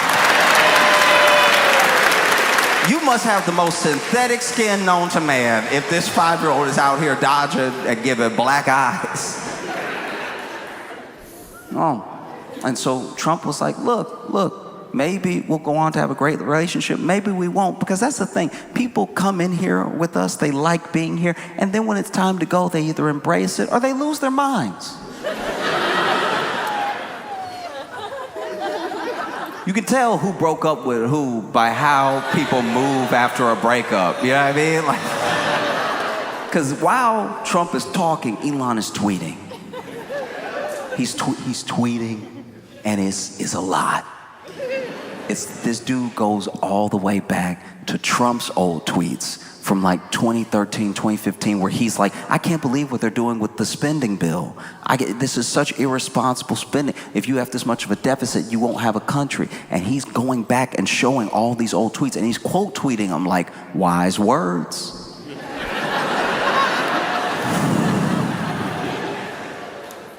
Once again, you can tell who broke up with who, because for you to scroll back to 2013, you hurt. You are mad. You know how much his thumbs must be exhausted. 2013 tweets. Trump was tweeting 272 times a day, and he made it all the way back to 2013, which means he read them all. He hurt. So he hitting up with the 2013 "this you" text, like, that's crazy. That was insane. And he keeps tweeting. He's getting madder and madder. I don't even know what's happening in the background, but he is tweeting himself down a tunnel, because every time he tweets, Tesla stock drops by like $13 billion. It's just going down and down and down and down. And he's tweeting up a storm, right? He even tweets out, he's like, you wouldn't have won without me. Okay, if it hadn't been for me, Republicans wouldn't have won the House. The Dems would be in the House. The Dems would have the White House, and you'd have a slim majority in the Senate. You ungrateful. Keeps tweeting, getting more and more upset. I don't know what's happening in the background, but this man is getting more and more pissed off. He even tweets, every single one of you Republican senators who votes for this bill will be voted out next term, all right? I will put money behind it, okay? he over here, honestly, Elon over here talking like he won the people or something. Like, I was like, what is happening right now? What do you mean we, dog? Like, make me uncomfortable. But he says it, and then he said, oh, he's getting madder and madder and madder. And then he tweets out threatening Republicans specifically. He's like, look, here's the deal. Trump's gonna be the president for 3.5 more years. I'm gonna be around for 40. That must have sent chills down your spine if you were a Republican, senator, any Congress. But Trump is gonna be president for 3.5 more years. I'll be around for 40. You could hear the threat in it when you read it. Trump is gonna be president 3.5 more years. I will be around for 40. And I was sitting in my room like, not on crack, like not on crack. Like that's not, you must not know what crack is. Like that's not nutritious at all. The crack is not good for you. You should not have crack. Be around for 40. All right.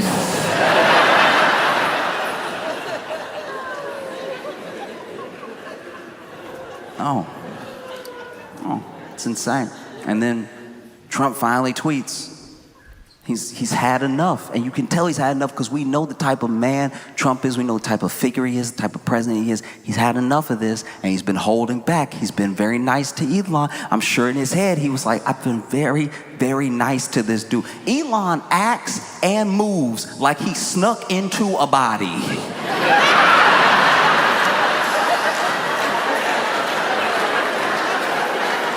And Trump didn't say anything. Trump is over here like, I didn't mention the jumping, the laughing, anything.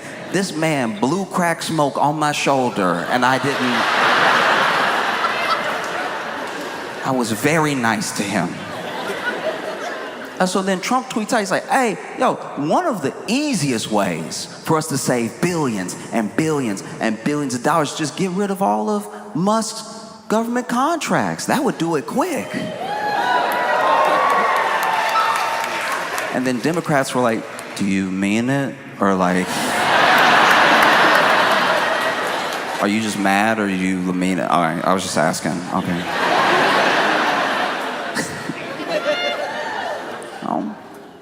And then Elon tweets,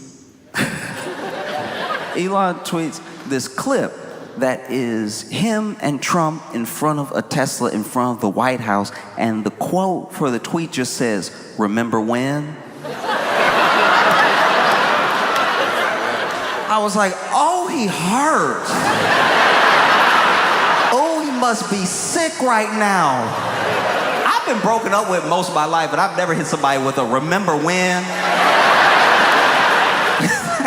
So crazy. Remember when? And then Musk tweets again. He's like, hey, since Trump wants to threaten my government contracts, how about SpaceX just goes ahead and disassembles Dragon whatever ship right now? And that would be all well and good, except there are 4 astronauts in the International Space Station right now that are probably floating like, what did we do? Like that's,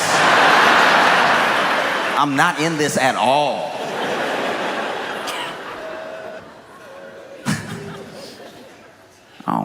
Because they're mad, furious, going at each other, you know? And then, I don't know what pulls the trigger, you know? Trump tweeted one more time, and it still felt very reserved. It felt very nice. He was like, look, I don't care if Elon turns against me. I want the big, beautiful bill passed. He can just deal with it. Let's get this legislation done, right?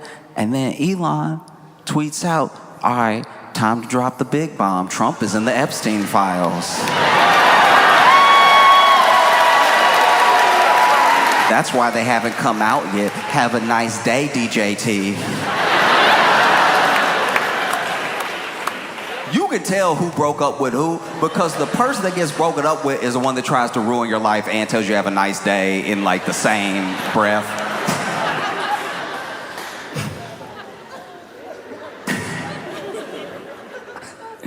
Oh, that's crazy. that's gonna be a hard one to dig yourself out of, because Epstein is like the burrowing ground. It is the conspiracy 101, right? So many people had podcasts, had hours of content going over Epstein, talking about who might be involved, who's in the Epstein files, who's in the Epstein log, his little black book, all that stuff, going over and over and over it, getting people really feverish over it. And then some of those same people, because of who they are and because who they're connected to, they get in office. They get into government office through Trump, right? That was a mistake, because even the hardcore conspiracy theorists knew. When Elon tweeted that out, Trump is in the Epstein files. That's why they haven't come out yet. Almost right underneath is Alex Jones saying, "God help us all."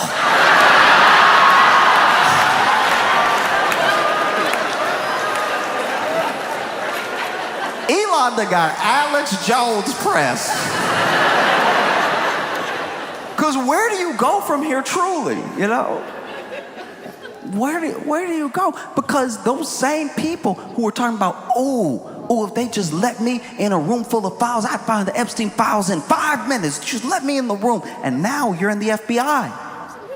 And so when people ask you, what's up? And you're like, actually, it's nothing. Like, don't worry about it. Nothing happened.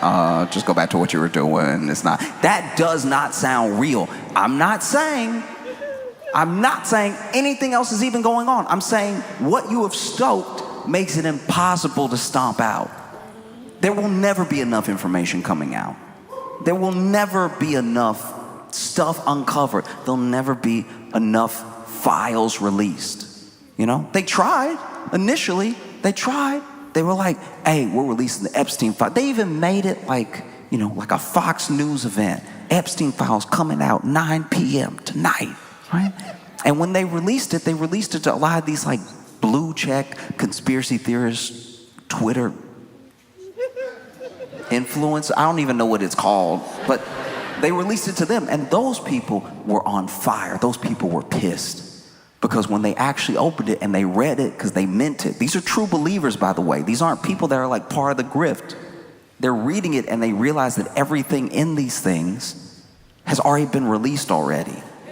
There's no new information in these things. In fact, they did such a bad job of trying to make it look real that they redacted stuff that was already public. And that was, for that conspiracy theory group, very weird. That was very, very weird, you know? And so that was already strike one. And now Elon's saying this, that's strike two. Because it's not like that's new information. We knew that Trump was involved with Epstein. There's literally video of them partying together and stuff like that, like on MSNBC from 1992. Like, that's not news or anything. But when you're a conspiracy theorist and nothing is enough, you know? And so then in the background, people are trying to chill this thing out. There are White House aides, there's Elon's assistants trying to get these two to mediate, not make it any worse than it is right now. You know? And as of the time I'm talking, there's a lot of stuff that Elon's taken down, like tweets that he took down. And even Trump is trying to be very nice to Elon. They asked him his first interview since all this happened. And he's like, "Look, I don't know. I'm just trying to run the country. I wish him well and everything. I don't know anything about his drug habit and him being a full-on crackhead. That's not any of my business," right? So publicly, he's putting on a very good face. He's trying to be very professional, very presidential. And apparently, rumor has it, privately, he is calling everybody he knows, like, "You know you're a crackhead, right?" Like, no, he blew the smoke right on my back. I had to get my suit cleaned. And look, I'm not saying that this is the end of either of them. I don't know if they'll reconcile. I don't think that's even possible. I just know it's the first time that I'm standing shoulder to shoulder with a bunch of people, watching two people go at it like, fight. Yo, Detroit, y'all been amazing. Thank you so much.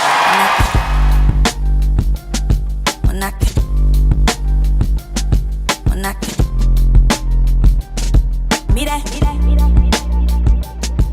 knocking. Give it up for Josh Johnson!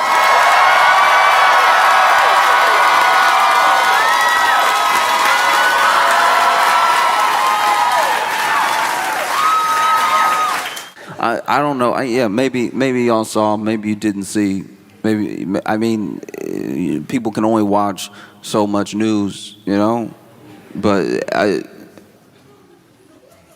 y'all saw the president at the UN. This is.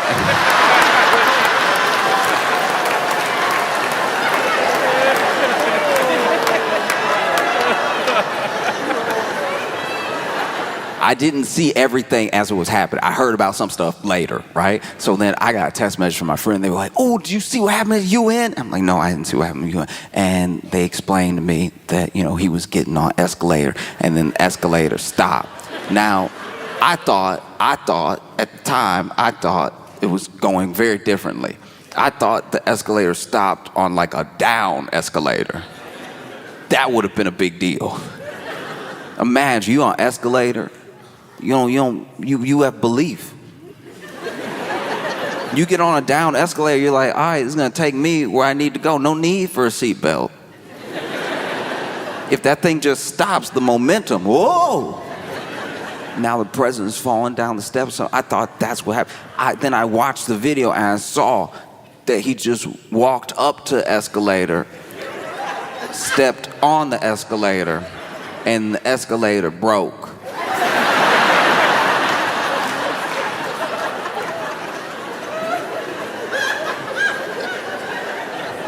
And you saw him stand at the bottom of the escalator like, what?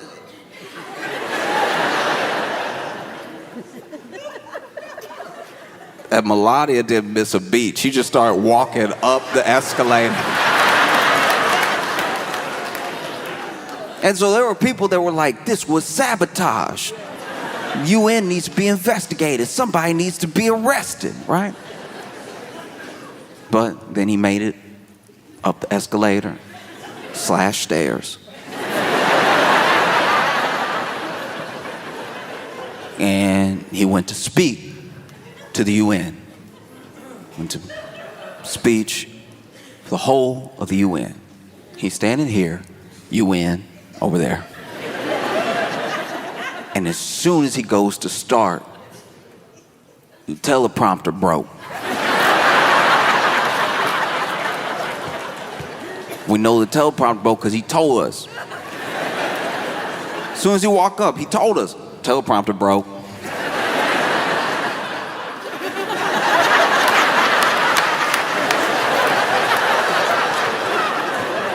First the escalator, teleprompter broke. Nothing here work. Nothing. No, teleprompter. And it's like, look, if you're delivering a speech and it's been, uploaded to teleprompter, then teleprompter breaks, all right, like, that is something to be annoyed or caught off guard about. But I'm sitting there watching, like, why do you care that the teleprompter, you're not gonna read it, like, you're not. Every speech is off the dome. Every speech you can tell every speech he's over here freestyling every time. Why do you even have a speechwriter? You know the president's speechwriter right now gotta be the easiest job of the world. You just over here typing up chapters from Great Expectations, knowing he's not gonna read it. Knowing he's just gonna go, you know what I mean? He goes off of vibes. What do you care that the teleprompter is broke? You weren't gonna look at it. You might have read the first couple sentences and then been like, you know what? I'm gonna speak from the heart.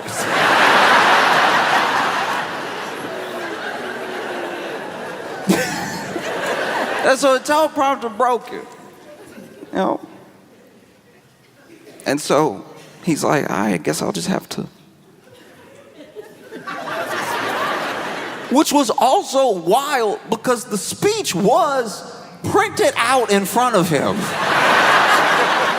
But he was like, no, you want me to turn pages? No. And then proceeds to, give this address to the UN, and it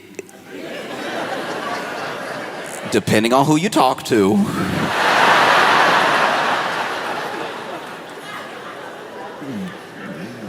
depending on whose opinion you're listening to, it did not go fantastic. Because the energy of the speech was like the normal energy. It was like rally energy, you know, like talking to his base or something. But this is the UN. They don't live here. Like they're not. Some of the stuff they don't care about. Like you talking to the UN. Everyone's here. He's over here like I inherited a mess and we fixed it and like years ago we were down in the dumps and now we're the hottest country in the world. He keeps saying we're the hottest country in the world and I don't know what that means. I feel like even the UN was like, so what? Climate change?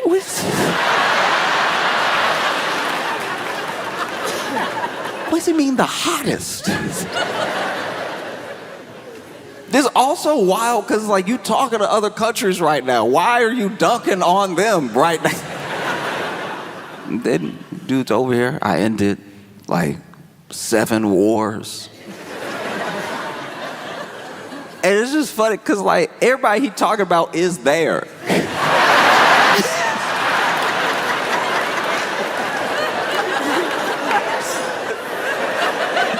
So now some of these countries look at each other across the desk like,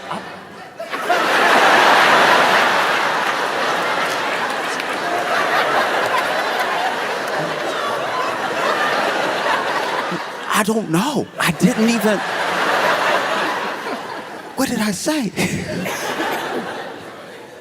Nah, it was incredible. And then there was a weird thing. I think it was Brazil. He was talking about the leader of Brazil and how, like, first of all, this dude also tariffing everybody. So then he was talking about how he doesn't do deals with people he doesn't like, but then he had a good handshake with the leader of Brazil, so maybe they could work something out. Even Brazil had to be like, yo, I don't know. I just saw him in the hallway. Out here trying to be cordial. I don't even know if this is good. Was this good? No, it's phenomenal performance. Truly, I've not seen anything like it. Just over here. I'm sure if you were at the UN just sitting there, you just sitting there quietly listening, looking over at other countries. There's some countries that had just be chuckling. Like countries that aren't in the mix, you know what I mean? Like if you're not like a key member of BRICS or you're not, you know what I mean? Like if you're not like in the news in that way, you just come, you enjoy the show. You know? Like I imagine maybe Zimbabwe might have been cracking up. They'd be like, that's your friend. That's your friend.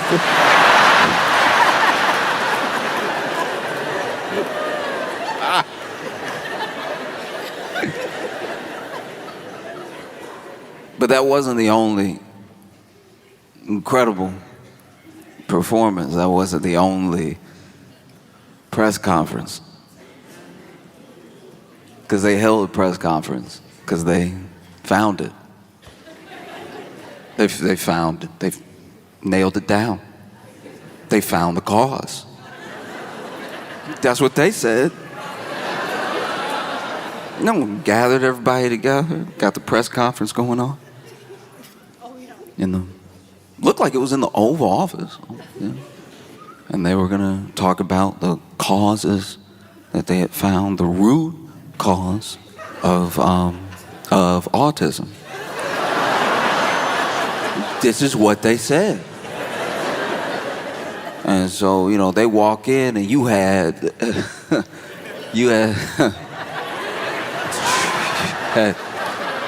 you had Dr. Oz.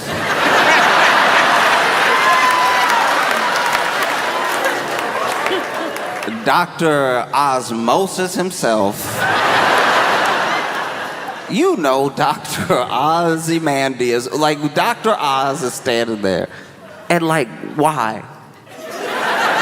How did this happen? If we are just gonna start putting people from TV in real, like, government position, in real medical field, can we at least get somebody from, like, Grey's Anatomy or something? You know what I mean? Like,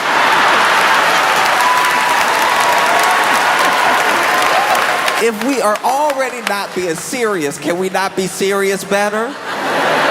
Who is checking for Dr. Oz besides Oprah? Who is...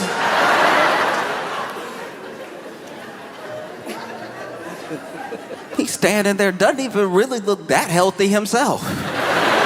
This man's advice so far has been actually insane. They've done interviews with him. He's, spoken to the public. Like, what would you suggest for Americans? The man's out here. If you want to, if you don't, look. If you don't want to be sick, be healthy. I wish I was joking. I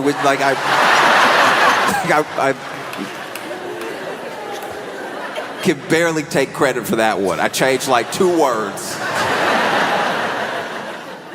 So you got Dr. Oz from TV on one side. And then you have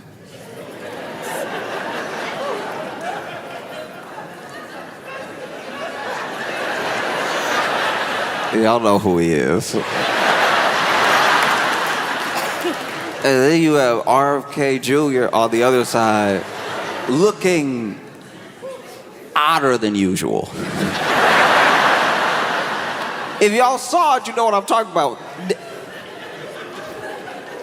RFK Jr. showed up. I don't know what's happening. Because it wasn't like a tan.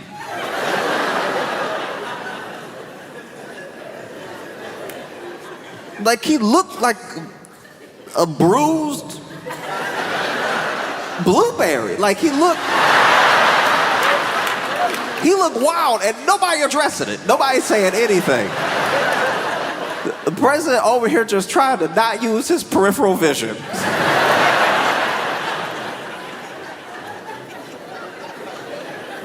RFK Jr. is white. No, that is a white man. He's white. He's a white guy. But that's the first time I've ever seen a white guy and been like, he is colored. Like that.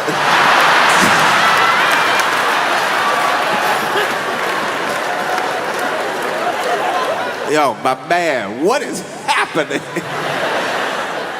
He just stand there like he's been holding his breath for 26 years.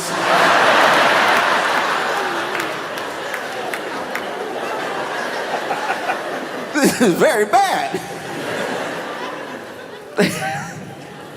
And then, I don't know who told him. I imagine it could have been somebody, higher up, but it could even just been an aide that told the president, okay, you're going to give this press conference, you're going to talk about links to autism, and what you need to do, this is very important, for legal, this is very important for a lot of reasons, what you need to do is say the name of the drug. Then you can go on and say the brand name. But you need to say the name of the drug because the drug is what we're saying is the link, not one particular brand. So there are other like store brands that are this drug. You need to say the drug. Say the drug. You have to say the drug. Okay? Say the drug. And I'm sure he attacked it with that regular, bravado. I'm gonna say it, whatever. Get out of here. Let me work. Let me get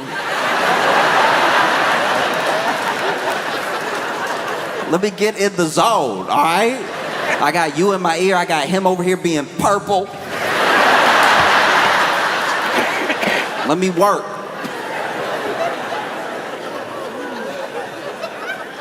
Man goes up, starts the speech. It's rolling. It's rolling with it.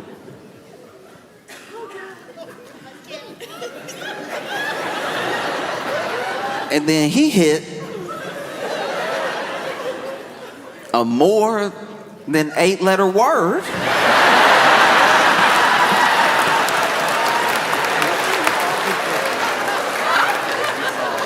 And then the commander-in-chief, leader of the free world, in real time, in front of us, the American public, technically the whole world, because the internet, our leader in front of the nation, at a press conference they called.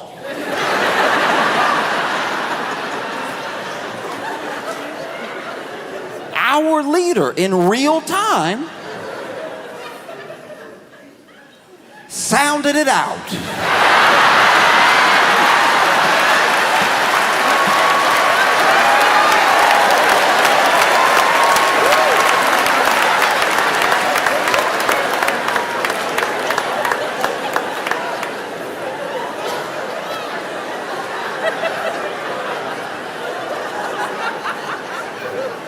I try really hard.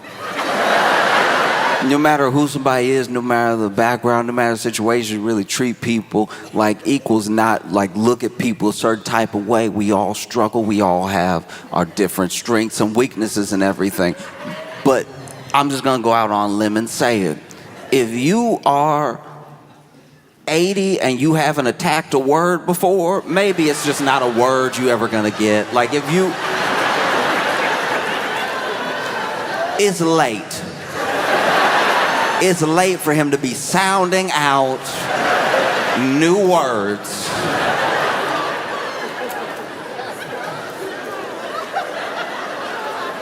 Because the word, you could see, he could see the word coming up.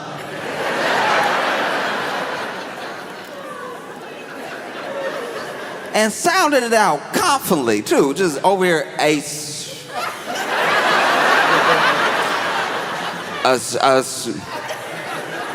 some toast,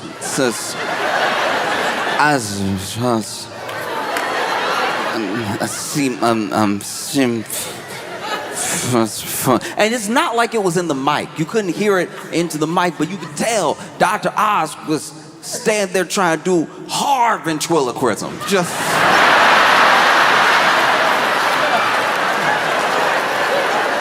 Dr. Oz was standing there like, just open your mouth, let me do it. Just... Dr. Oz was fighting to just, you could see him. See him in the face.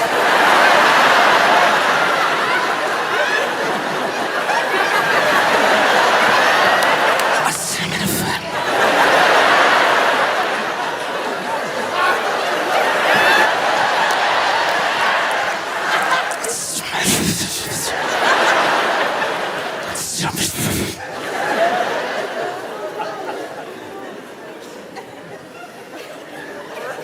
I said, Tom, I see the Trump. See him, man. I knew when he looked around, we were cooked. Like I knew it. When that man looked up from the paper, I was like, no, stay on it, stay on it. Stay with it, you almost got it. I was, Tom, I see him, I see him,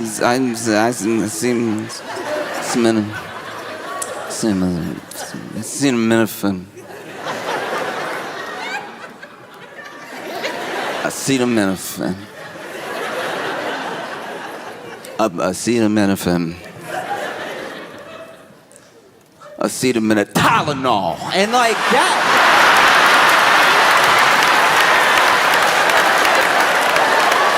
That is also wild, too. Gave us the full, what is it, Porky Pig? Gave us the full,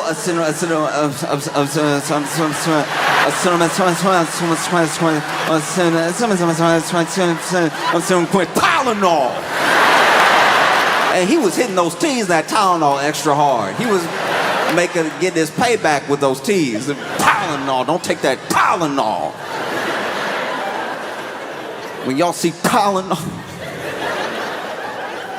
because it was rough. It was rough. It was like you've been in third grade before. Remember when a teacher, I didn't even know this at the time, but it was basically when a teacher had like a hangover, and so then the teacher would just make y'all read the book to each other.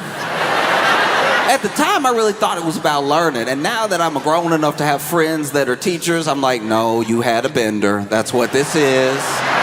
Don't try to put this off on the students. You seeing double right now.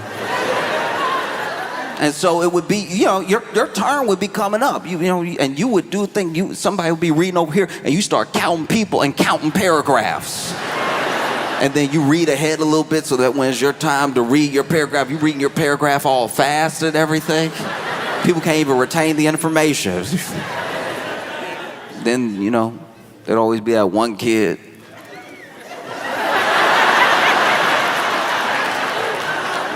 There'd be that one kid where it's like, when you get to his paragraph, that's gonna last till the end of class. So you literally count your paragraph till you have to read, and then you count paragraphs, and you like, the bell gonna ring here.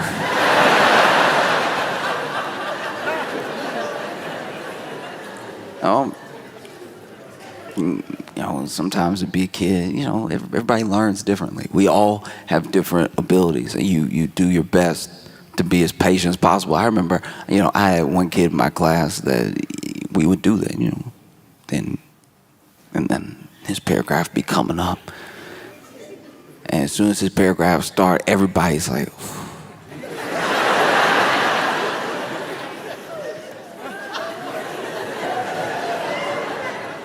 and then he would start, and he would be sounding it out, and then hit the word, and then sounding it out. Everybody learns at a different pace. Sounding it out, hit the word. Sound it out, hit the word. Sometimes he'd even go back, sound it out, hit the word, say the last 3 words together. He's learning. We're all learning. Everybody moves in their own time. But sometimes, I'll be honest with you, I was a kid too. I wasn't always patient. Sometimes he'd be sitting there and be like,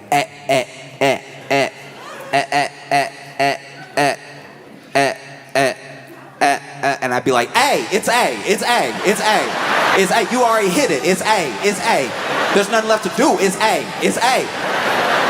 It is A. You did it. High five. You did it. It's A.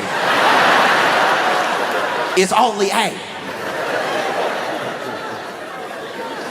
And then you grow up and you mature and you realize that everybody's good at stuff. People aren't as good at stuff and everything. Because I'll tell you what, I could read. When I was a kid, I could read.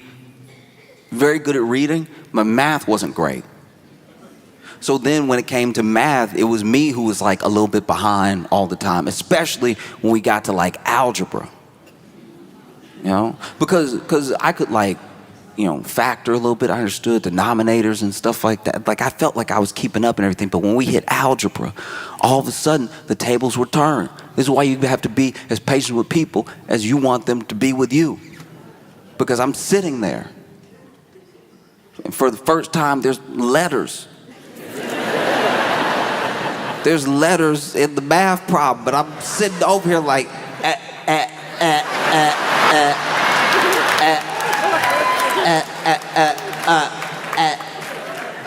and then he was sitting there like, it's 4, it's 4, it's 4.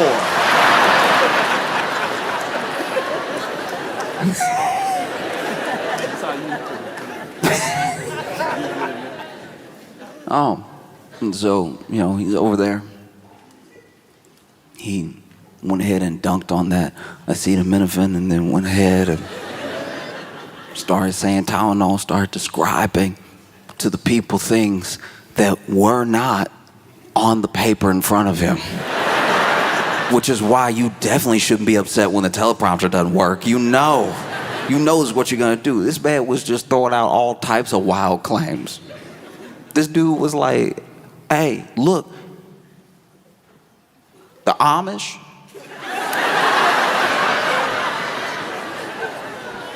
The Amish don't have any autism. And a couple times in this press conference, he would say something, then turn to somebody and be like, is that true?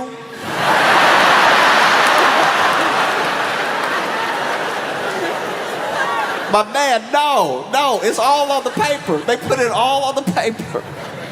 You had RFK Jr. turn from purple to red. Because then he just started going off on like vaccines in general. You know, and just started saying like, look, you know, it's too much. It's too much. And he's not the first person, he's not the only person to be saying that. It's too much at one time. You know, you got those beautiful babies and you shooting them up with 80 shots of liquid.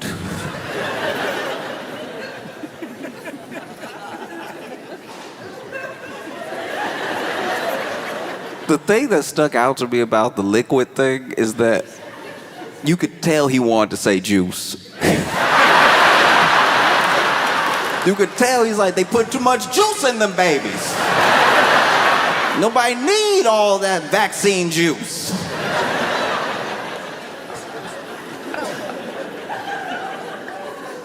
No, it was truly wild. And then it was over. And then it was over. I can't imagine what it must have been like to be on the board of Tylenol.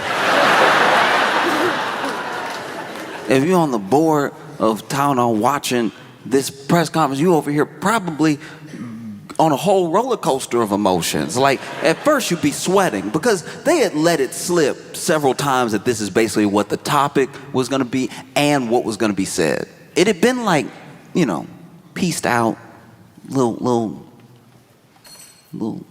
flavor, little sprinkle here and there for the media all the way up until that press conference, right? But then, when they actually said it, I'm sure Tylenol was stressing when they said this is what the press conference was going to be about. This is what they were going to talk about. You work at Tylenol, you sitting there, edge of your seat.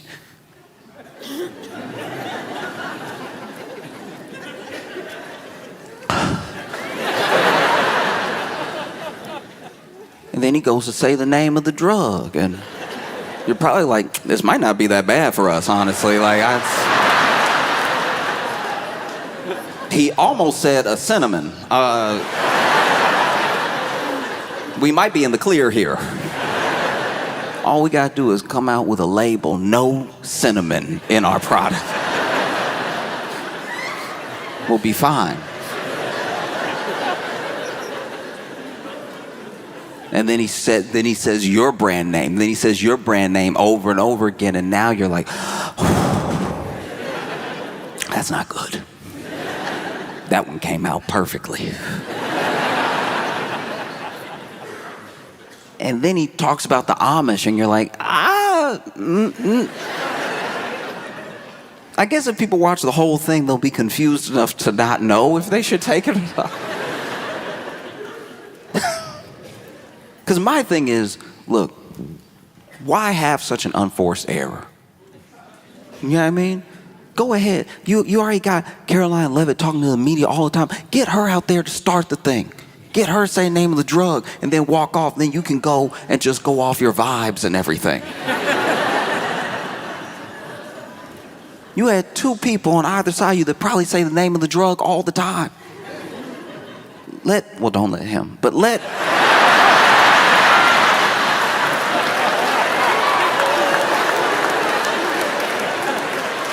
Dr. Oz say it. Let him earn his keep.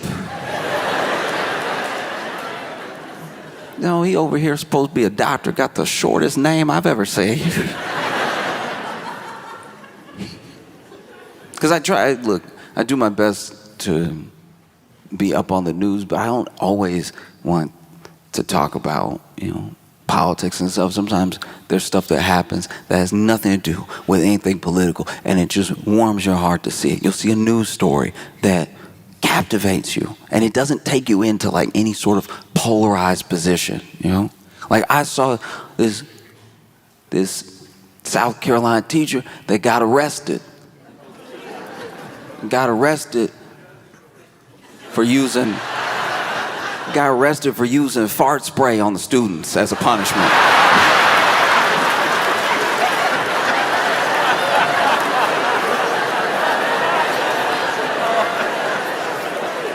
Look, I'm not a teacher.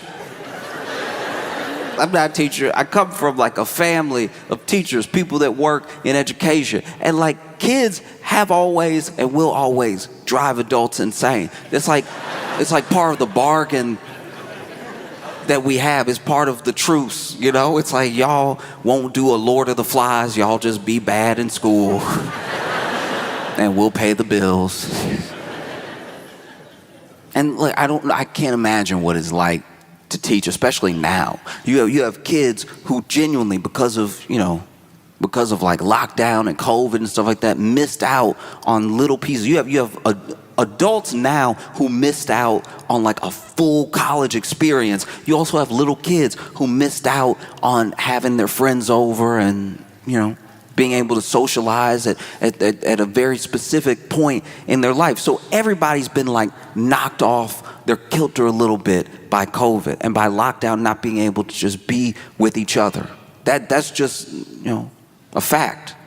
And because of how school was going in that time, you have people who are really behind because they didn't have that special attention. You had to do school on Zoom with a bunch of other students, and maybe a kid needed help and they couldn't get it immediately, not in the way you can get it when you're present, I can't imagine what it would be like right now to be in school, sitting there, trying to do my algebra like zzz, zzz, zzz, zzz.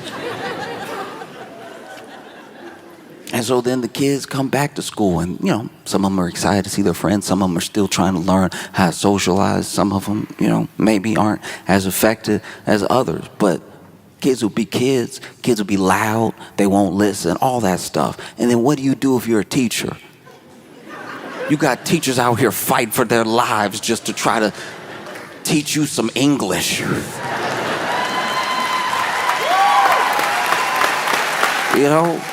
You see videos of it all the time, teachers going through it because students don't want to listen, all this stuff. This is the person that's just trying to make sure you know how to spell. So one day,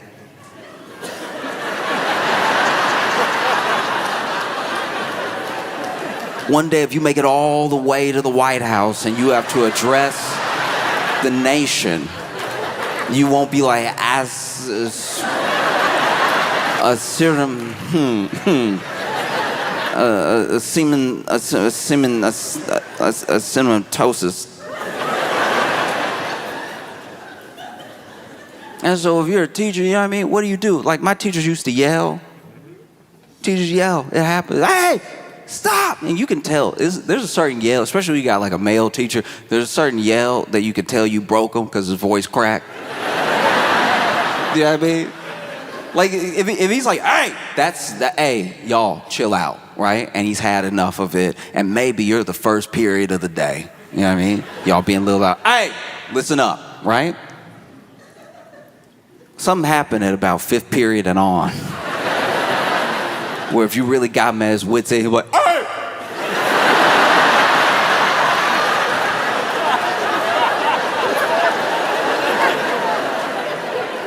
Can't even help you people. That's how you can tell. That's how you can tell when a teacher really at the edge, when they just start talking to the students like they are society. Like it's like you do your best, You go to a state school to save money because you know you're not going to make it here. You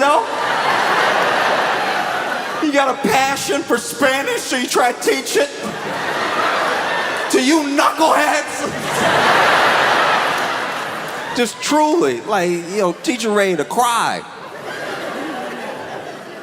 Over here, you get that third shut up. Sometimes that third shut up doesn't have any bass behind it. It sounds a little bit, shut up!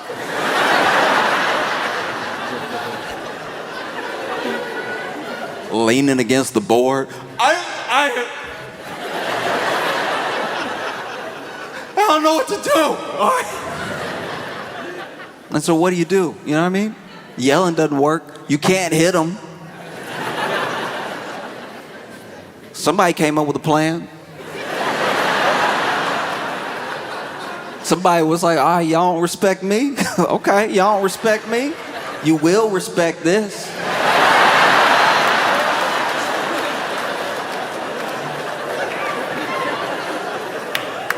Because I've read different reports. Some reports say he was like doing a prank or whatever. Some reports say he was like mad about whatever. But I'm telling you, he could have done it for any amount of reasons. Maybe this dude didn't take his job seriously. Maybe, he was out here just trying to prank for fun. He's somehow like a teacher's assistant, whatever, and still hadn't like grown up. So then he's over here. Ooh, look at you, stinky. Ooh. Ooh, stink butt over here. Ooh. Maybe. But maybe he had had enough. You can only take so many spitballs to the back of the neck before you snap. Maybe this dude came in one day and was like, all right, look, I hate this, come to this, I really do. But please believe me, if you talk all the time or you never talked before, anybody can get it, all right? I'm not gonna lose my voice this week because y'all don't wanna learn. Anybody can get it, anybody. I'm gonna put it right here. And I'm begging y'all not to test me. As soon as somebody's talking to their friend, he's like, what?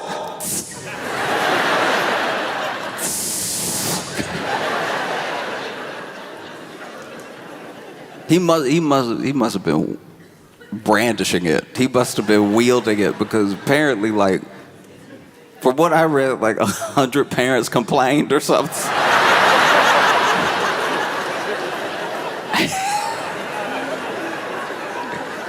This dude got arrested, and then I think they said like 2 students went to the hospital or something like that.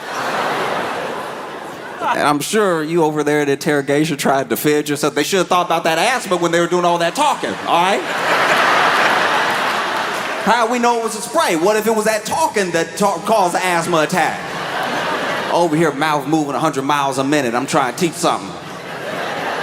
Listening is easy to breathe.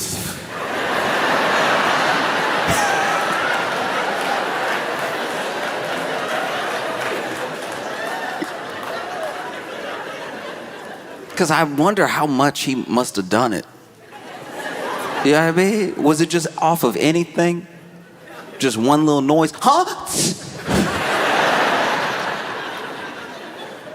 Or did he wait? Was he like writing on the board, letting the chatter sort of build? And then that's the thing. When you're a kid in class, you always think you're good if you're just not as loud as the loudest person. But that noise rises the entire level of the volume, because now if everybody's talking a little bit, somebody's gonna get a little bit more confident, get a little louder. Everybody starts talking a little louder, and as long as they're not as loud as the loud one, now everybody's basically screaming just so they can hear themselves because they're all doing so much talking. And next thing you know, he whips around, hey!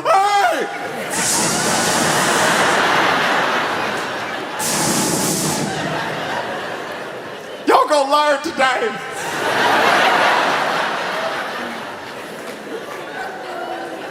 Because even the school said that he did $55,000 worth of damage.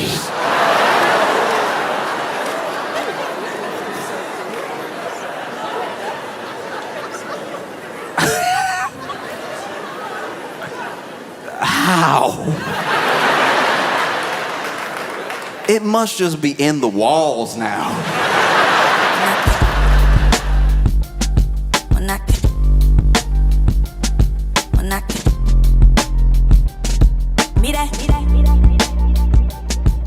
I